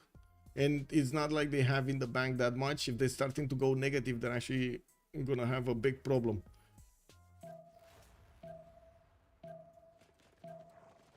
But I guess, you know, you gotta take the win where you can. Taking out Mongolia here, Distoria is definitely gonna be a thorn taken out from their back. We do need to see if Distoria is gonna manage to keep hold and, like I said, try to take out as many units as possible with him. He should have a stronger defense with the arrival of the Corsair in that city of Karakorum, but he needs to put it there. Never mind, the walls got taken down. No, it is what it is. Okay, that is a pikeman that has survived the onslaught of these K-Shakes. Without that extra diplomatic visibility, these K-Shakes just don't do enough damage against the pikeman. And as you can see, his cities in the south are actually taking quite a few losses. Well, piking shots can be taken, but not next to each other. And he does need a critical number of K-Shakes to actually take one of these down. While of course the counterattacks are happening in the meantime. Zulu retreating a little bit. I guess Volonia was sacrificed. I don't think Russia was that interested in that city center anyway. It was more interested in the cities in the north than the one on the east. Pyramids coming up this time. We're probably going to see Hazagi chop it out. And while I do notice he's getting his generals, he did manage to get Jeanne d'Arc and Amina at the same time. In the Great People screen, we do have the next general that's going to be Dandara on 535 points. That's going to be industrial and modern. While I do see he got both for the move for the Renaissance and industrial. So while I do in industrial era, while I do see Mongolia did pick up the third one here, Gustavus Adolphus. He kind of denied these. Is anybody going for the other ones? Like Mapuche is 7 points per turn. Persia is 14. We do have Zulu 32, Scotland on 5. They need to roll a lot of points for that. Anyway, Kurakoto about to go down. There aren't that many units right now in the borders of Choir from Aztec. It looks like he lost at least 2 of them this turn. But there's another wave coming, and it doesn't seem like it's stopping anytime soon. Like the attack on Mongolia is not going to stop anytime soon, while the attack on Russia kind of got stopped here. Yes, his government plaza got pillaged to the ground, but the attack is stopped. It just weren't enough units. It's fine. That's a CS, my bad, no problem, Subnoodle. Colors of the culture CS look similar on my screen. Yep, it does sometimes. Are you out of the game if you have a settler but no city? Yes.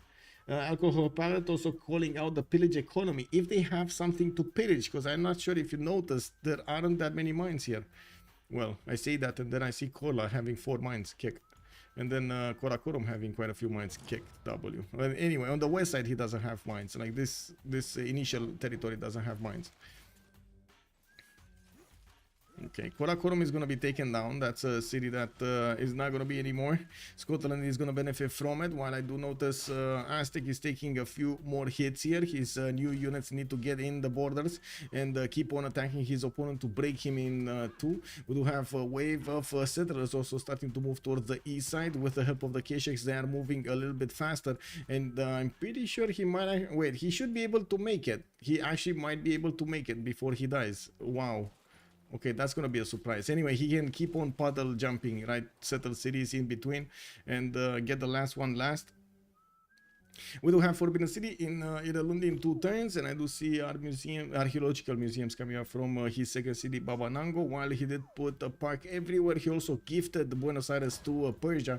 Rom just got an extra city to work with. While I do notice Hazagi is on 275 points of production. He's managing to make triple the amount that Oransi has, more than double the Mikado, double than Lithoxa, not really double than Xifi, but you know, he's getting there. We did have actually these Malon Raiders starting to get onto the shores of Australia. He still wants the benefits from them. Well, I gotta say, wait, where's the bombard? There was a bombard here. Where's the bombard? Oh, he's going to the north. He wants to take out Vatican City. This is the plan I was talking about earlier. So they seized Jerusalem. He levied Jerusalem, and now he's going against Vatican City with those levied units. And Xifi calls it out. It is a GG. Team Ulyss manages to scratch another victory on the board against SPA tonight in the group phase. I gotta say, they will, in the division phase, they will probably get into the playoffs because because of this win. I was looking at the beginning of the game and watching their scores. I gotta say they were tied with D-Shark and SPA, all three of them. Wait, no, not tied. Sorry, they were 1 point over D-Shark and SPA. Now they're gonna be 2 points over. 6 and 3 for Team Ulyss. D-Shark is tied with SPA on 5 and 4 each. We do need to move for the post-game chat here. Let's see. Post-game chat. Post-game chat. S'il n'y a pas l'Australie, on sait pas. Dis-toi, il est full dead là. Non, je suis Enfin, il va assez. t'escape. Tu vas t'escape, mais t'es full le dead. Zoulou, il Oui, fait mais peur. il y a qui chez vous qui... Vous êtes tous sirènes et il y a un Zoulou qui a plus de scale, stats que vous. Je scale. Moi, il y a un moment, je vais avoir fascisme des tanks chez tout le monde. Ça va. Peut-être pas chez tout le monde, mais au moins chez l'Aztec et chez le Russe. Allô? Allô. Mikado, t'es un troller, hein, t'aurais pu prendre mon colon. Mais je savais pas, frère. Je pensais... Si, tu le voyais. Non, je le voyais pas. Si, tu l'as vu. Bah oui, je l'ai vu avant. T'es Mais passé j'avais avec pas un vu. malon à côté, et après le malon qui pouvait le prendre, tu l'as envoyé piller dans le land et t'en as envoyé un autre auquel il manquait 1 PM pour prendre le colon. Maybe alors. Mais bon, dans ma tête, je sais pas, je l'ai vu, j'ai pas calculé. On m'a dit il faut piller des mines si on veut le raser. Parce que moi j'étais en mode bon bah il prend mon colon, c'est chaud, on va compter sur Jérusalem. J'étais là, allège, la bombarde. Ouais, j'aurais pu te le. En vrai, avec celui qui va sur la mine, j'aurais pu le piller. Mais j'ai Stunter, Disto, je pouvais pas en fait. Ah. Celui Bah, qui allait ça sur c'est la un mine. autre problème. Celui qui allait sur la mine pour le colon, j'ai Shift Hunter. Je me disais bien. GG. Que si j'avais bougé un ballon et que j'avais pas pris le colon, ça me paraissait bizarre. Non, j'ai Shift Hunter, je suis quasiment sûr.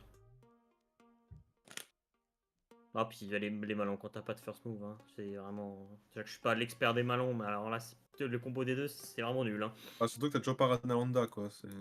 Ouais, Chez nous avec tes malons. C'est que la CS. Ouais, Enchan, je l'ai pas trouvé malheureusement. T'avais plus rien chez toi là, de toute façon, non? Si, il me reste. J'ai 4 poneys, je sais pas. J'allais reprod là. 4 poneys, un slinger, un spad. Pour ces infanteries de ligne, je pense que j'aurais gagné. Oui, les infanteries de ligne, je pense que le match-up était bon. Non, en vrai, j'aurais dû reprod. Ça fait 10 tours qu'on a perdu, voire plus. Hein. Oui. Ouais, il y avait un gap assez énorme dans la game. Alors le remap de Ulyss sur la map 2, j'ai cru entendre des échos comme quoi il y avait un positionnement qui vous allait pas, mais vous aviez settle 4 luxe les potes. Bah ouais, mais bon, pour moi je suis pas préfère d'accord avec toi, même. Je trouve que le positionnement c'est plus important, surtout dans ce genre de map avec ce genre de draft. Nous on était très dommage très parce bien, que le positionnement, vous aviez la Russie au sud. Ah mais ça on le sait pas, tu vois. Ah ouais, c'est vrai. Ouais. La game était gagnée. C'est Zulu Genghis backline et Mapuche frontline en face. Voilà, c'est les infos qu'on a. Donc moi à partir de là, même si on a 4 luxe, c'est Remap. Nous on était très contents, hein. Je pense que même avec la J'étais Russie. turbo fisrissime avec un très très bon Moi je pouvais impacter au moins 2 joueurs, je pense, et on avait des bons spawns. Nous on était contents. Moi j'étais en mode neutre sur le remap, j'étais en mode bon, c'est jouable. Sur le deuxième map, on trouvait qu'en tant que spectateur, il y avait vraiment pas match, que c'était gagné au spawn. Non seulement les settles étaient bons, mais les expands étaient bonnes aussi du côté d'Ulyss. Alors que du côté du SPA, c'était. J'étais en 4-1 d'ailleurs. Être enlevé ça? Apparemment, c'était censé. Vivement c'était censé être 3.0.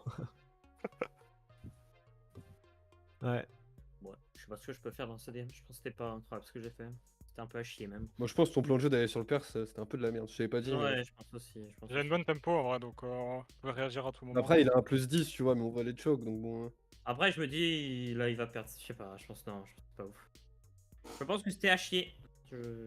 Pour le coup, Remram a joué vraiment très safe, donc il a vraiment laissé aucune possibilité de... En fait, je voulais prendre le treb et tout, mais ça c'est... J'ai perdu je me disais qu'on était vraiment devant dans la game vu la tempo de l'edge, donc j'ai juste à pas mourir pour que ça se passe bien. Je fais des pré-bulles qui plus tard seront des infanteries de ligne pour le raser, donc en vrai, moi ça m'allait. J'ai juste fait le trône avant, donc j'ai maximisé la prod. J'étais pas super inquiet, j'avais beaucoup de chop et j'avais des bats pour chop vu que c'était le timing FO. Ouais, je pense que c'est pas ouf ce que je fais. La position de Disto, elle fait beaucoup dans la game. Ah oui. Puis il la joue bien en plus sa position. C'est clair que... J'ai fait le coup du serpent. C'est exactement ce qu'a dit Saf. Hey guys, I'm going to stop it here. I do see they have quite a few subjects to talk about, and they want to talk about in French. I did receive those messages on YouTube over there that, well, sometimes you can't understand, and I can definitely get it.